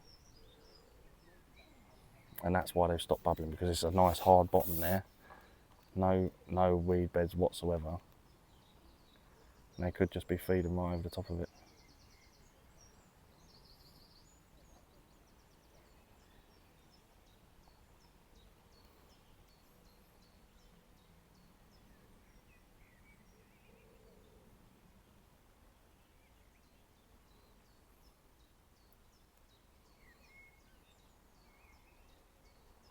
Just hoping that whatever's down there takes it soon, because, oh, bite then.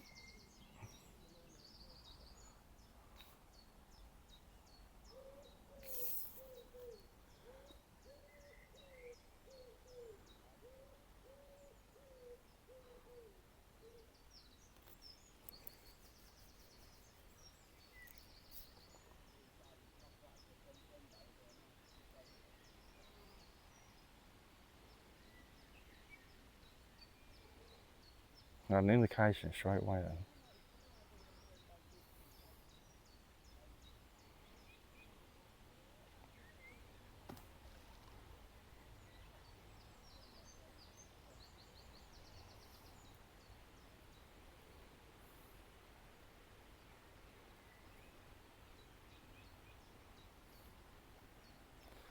I think my mate was trying to raise the water level there with the size of that ledge bomb he's got on.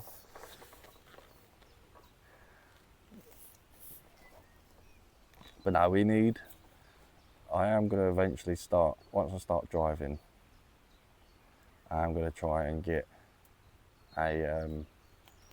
someone to help do the videoing and the editing eventually. Because it can get too much.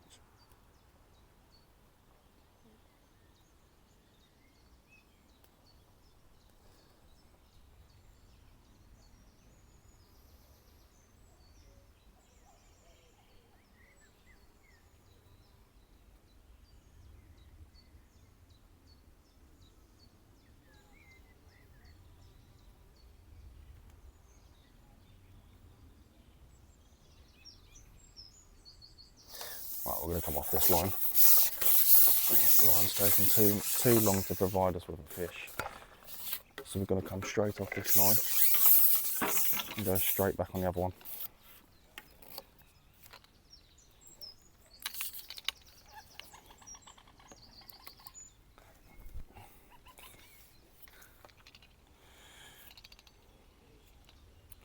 So yeah, straight off this line, straight back on the light line and the light elastic.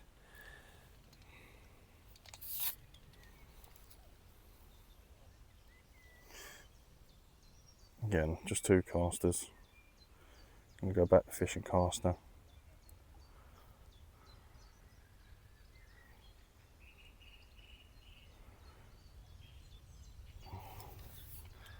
Starting to get a little bit hot now.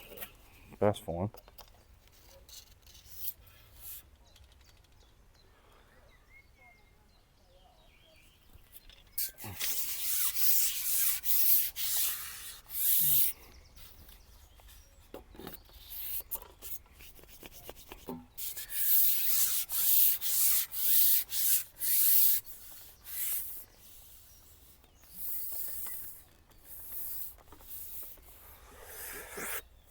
But yeah, so fed them balls of ground bait.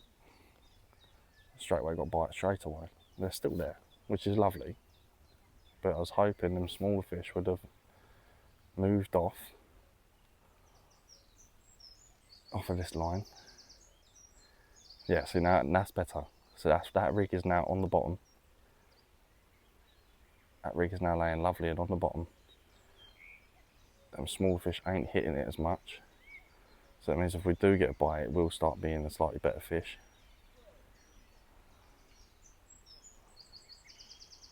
I'm hoping.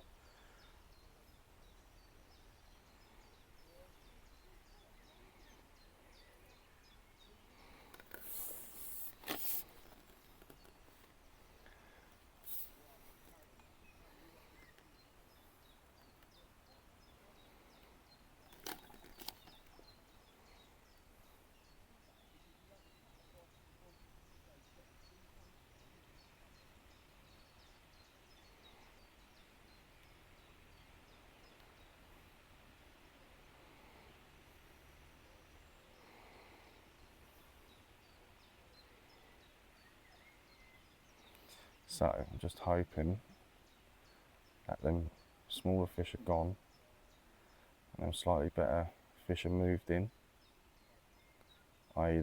the bigger roach and the bream, skimmers and tench might have moved in.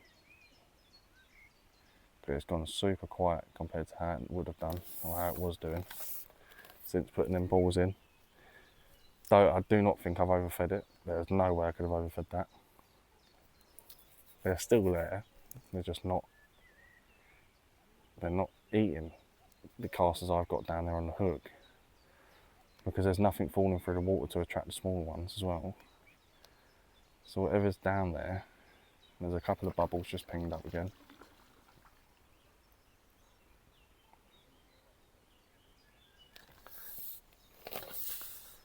My mate's just catapulted some stuff out. It's made the ducks go mad. It's made the ducks want to go all the way over near him. Yeah, we're just going to flick that out. Reset that rig. Hopefully that rig gets to settle.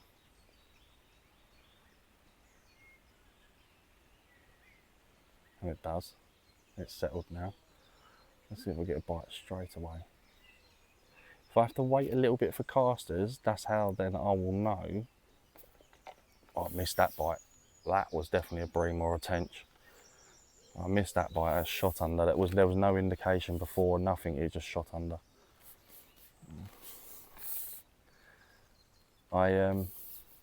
If I don't get a bite straight away, near enough instantly, then I know that there is a slightly better fish down there. Because all morning it's been straight under, straight under, straight under. Like now, it's gone dead quiet again. So I still know there's still the chance of catching the odd bonus fish that's down there.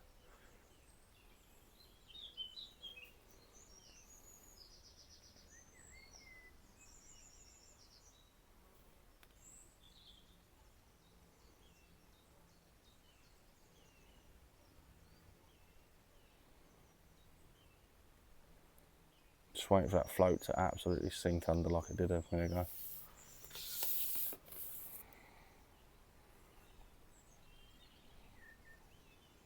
There we go.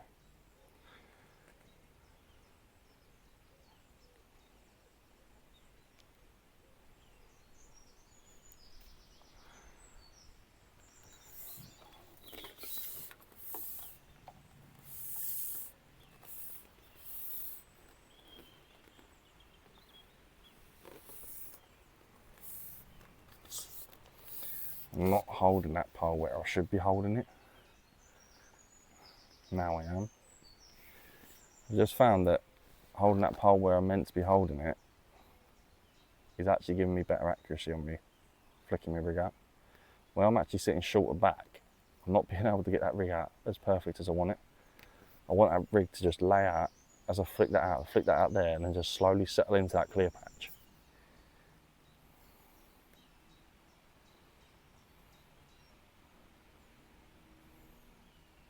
What I'm looking for now, even though I'm not getting quick bites, I'm looking for a couple of small little dinks, and that's when I'll get ready to then strike.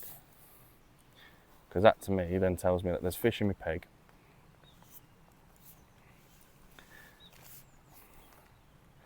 That then tells me there's fish in my peg and they're feeding, which is a good sign. I personally think there could be a shoulder bream down there. I don't think it'll be tench. It could well be bream, but it could be tench. But I don't feel like there's tench in my peg yet. It could even be that there's the odd carp in my peg.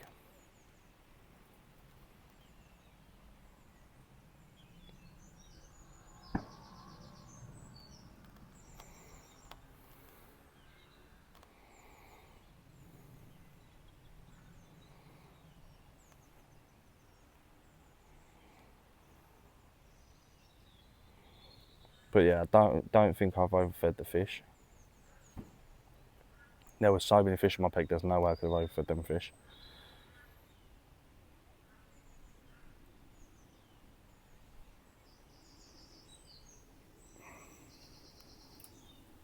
But I do generally think that there could be a bigger, better bonus fish down there.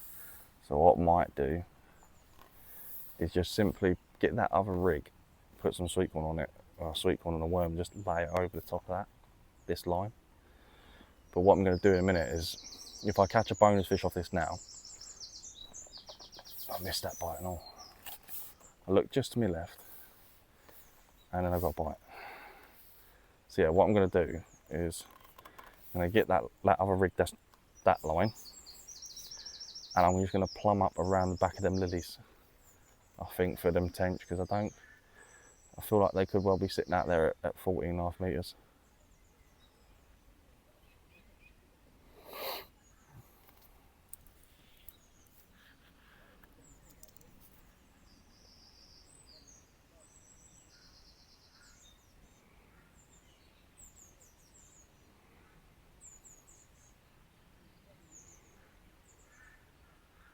And instead of picking a dark and a light caster this time, I've also put on 2 dark casters, just to try and get past them slightly smaller fish. See if there is any better bonus fish down there that's on the bottom and feeding.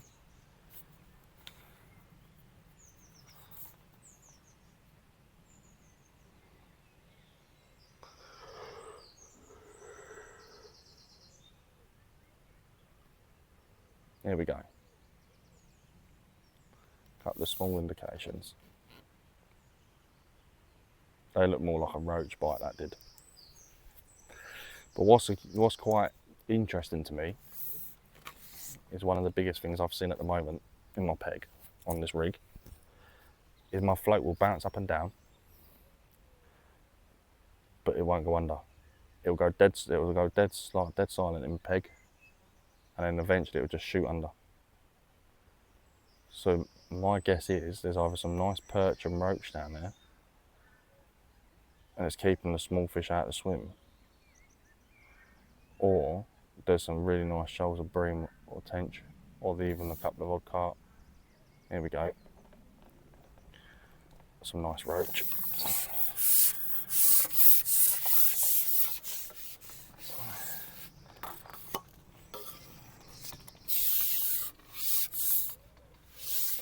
Yeah, that's a really nice roach.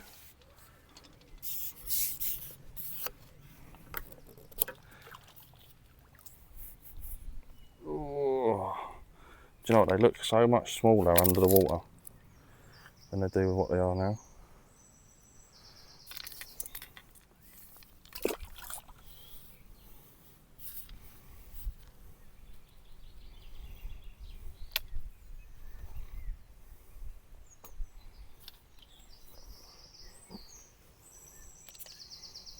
Oh, what an idiot. What an idiot. I've got a towel for a reason. And, well, I just wiped my hand on my shorts now. I have to wash them when I get home. I have to put them in the washing machine ready for Tuesday. Because I think Tuesday's meant to be 26 and we're on the river, so at least if we're catching fish like this today, as long as I can get in some shade, or a shady area of the lake, it'd be alright.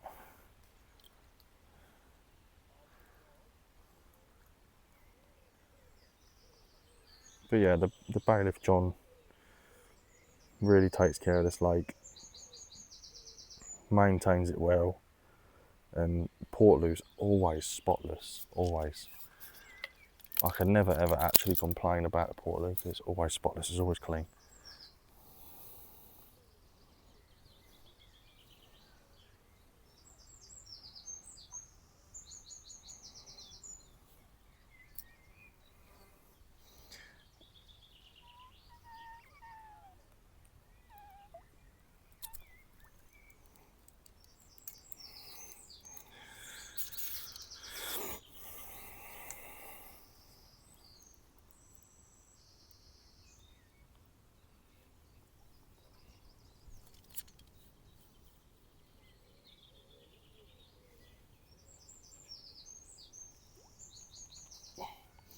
Just got me,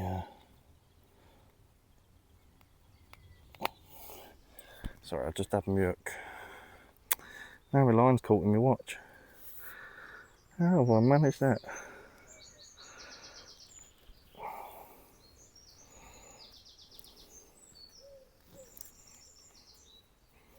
Just had my line caught in my watch.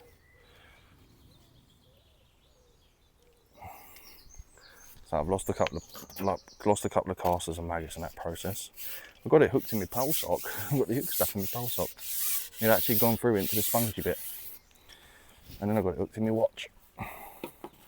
Yeah, so all I'm going to do now, feed this round here. Feed it off to my left, my right, sorry. Just on the S.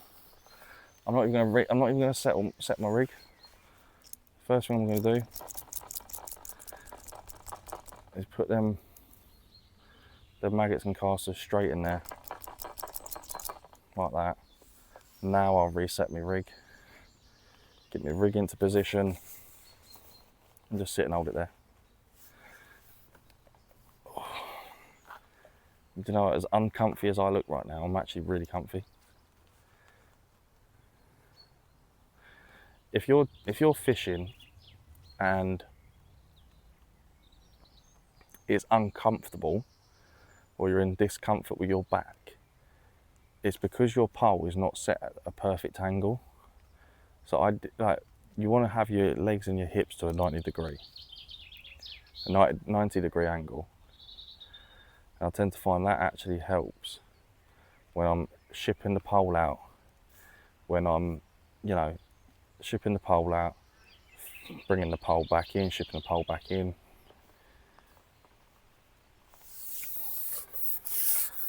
But even like if I was sitting here like this now all day, I'd be happy. I'd generally be happy sitting here like this all day. Roach after roach.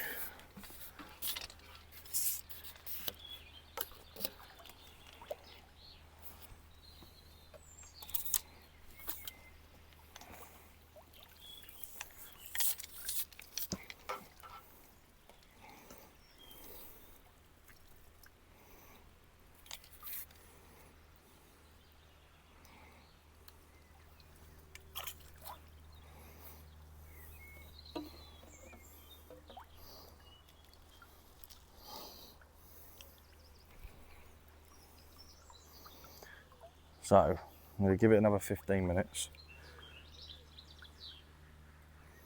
And then I'm going to turn the cameras off. And I'll put them back on again later because I've got a lot of editing to do already. When I get home now, I think I've got about an hour video to do for you guys in a little while. Later on tonight. But yeah, I'm definitely going to cut this video short after the next 2 fish.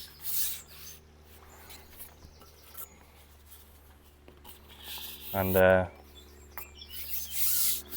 so I'm gonna have one more fish from casters, and I'm gonna put something, as you've been seeing, as I've been telling you, in the cad pot, which is my little blue pot in the end of my pole. For those that don't know, I've been putting in maggots and sweet corn, maggots and casters. Now, I've not fished with maggots yet, so what I might try to do is put on 3 maggots and just see if I can pick up a bream.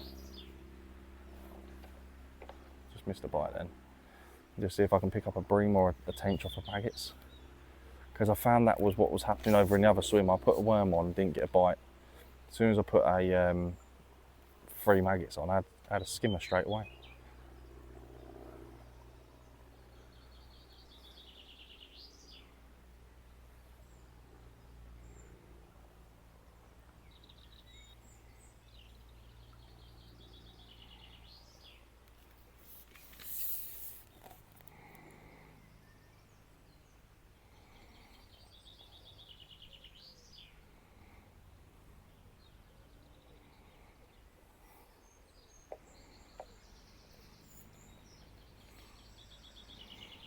But yeah, I'm going to cut the video short in a minute. I'm going to have 2 fish. I might try and fish a bit further out towards the lilies on my left line, like we're using my left line. And then see if there's a clear patch over back near them lilies. There must be.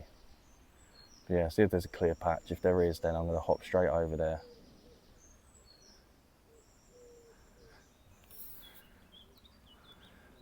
I'm going to hop straight over there with a piece of sweet corn. I mean, there's definitely, oh, that was a better bite. That was a better bite. There's definitely some sort of predator fish down there because there's a lot of fry on the top and they keep absolutely diving everywhere.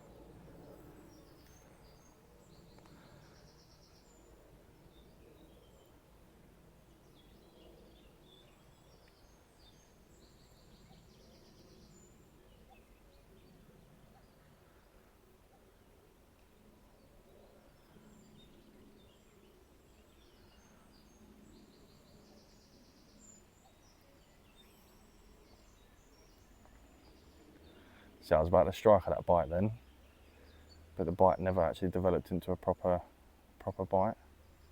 The float just dipped and it was about to go under and it stopped and come back up again. Looked a little bit like a crayfish bite to me, but I don't think there's any in there, to be honest with you. Knowing my luck, I've said that, I'll look one now. But no, I've had a really nice session so far today. That's a really lovely roach.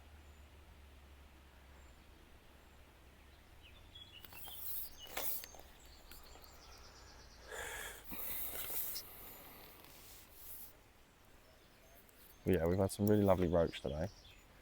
So, and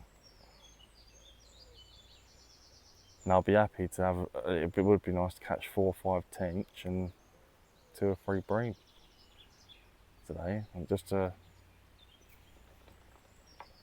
little roach. Definitely going to think about refeeding that line again. But I won't be doing that until a bit later on. I've only recently fed that line. Oh, it's a perch. It's a perch on the curve. Come here.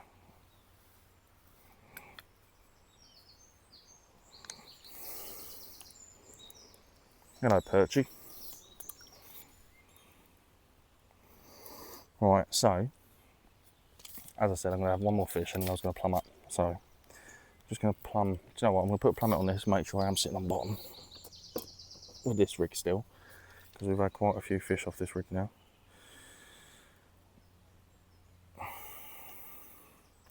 And do you know what, just taking the time to plumb up, I've just noticed that a couple of my number 10 stocks have moved as well. They were, that's it, gapped out a little bit more.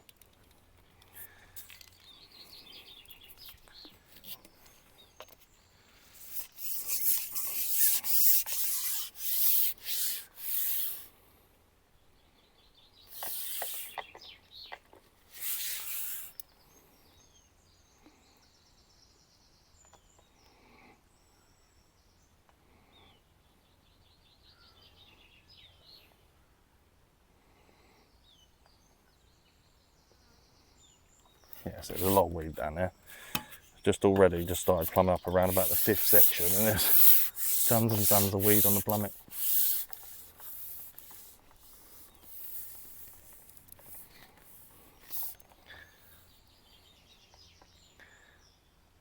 Ah, that'd be why. So I'm sitting just off the bottom really.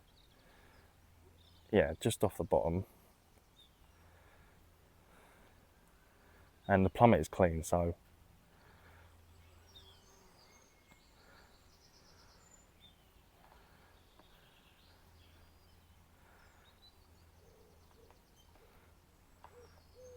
yeah, see, the plummet's absolutely clean. So, and I thought that float had moved up a couple of inches anyway. If this stuff don't move, I'm going to have them for dinner.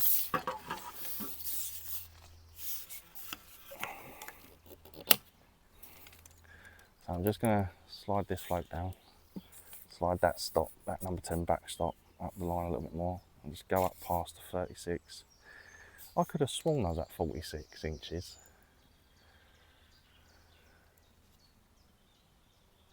Oh, I am, I'm just above it now.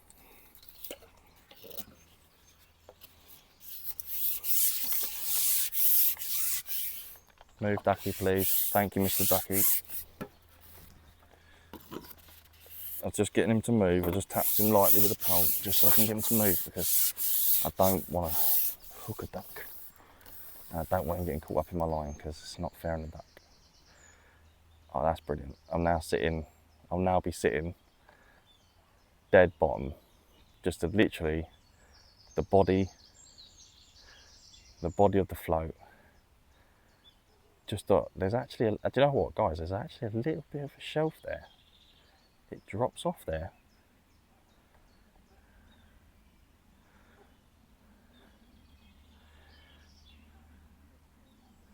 It drops off there. And I've just noticed as well, I said I've got about 2 foot of a clean shelf there. I haven't, I've actually got about 4 foot. So I've got 4 foot in a nice little carp or whatever that was just turned on the surface there. about 2 feet in front of me swim. Well, that's more of the average depth that I am at. So I'm about 4. I reckon that I was probably right with the depth, but as I said, after you've caught a few fish and you've fed a few times, to have a look and check that swim, because sometimes if it's a silty bottom, them fish will eventually dig a new hole or go a bit further. It will make the bottom a bit more deeper. So anyway, we're going to try this out there now. I'm going to go 14.5.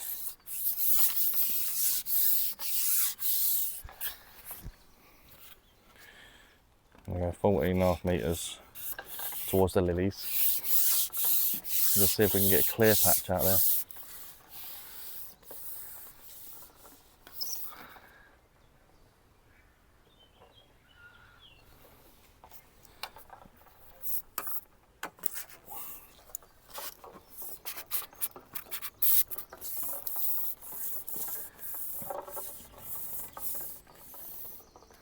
I have just spooked a carp from my peg.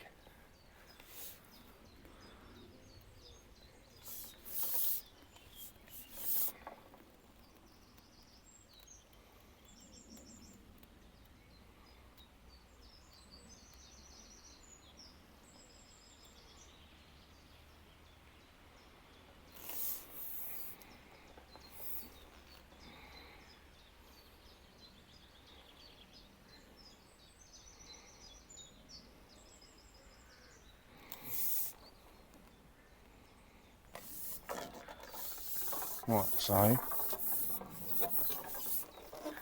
I've found an area which may hold some tench. And the problem is getting through all that thick weed that is out there. So I'm going to ship back in sections of 3. And I'm going to refit, I'm going to feed this new line. And I'll get back with you in a couple of hours' time, after I've had something to eat quickly for lunch. And yeah, I'll get back to you and speak to you soon.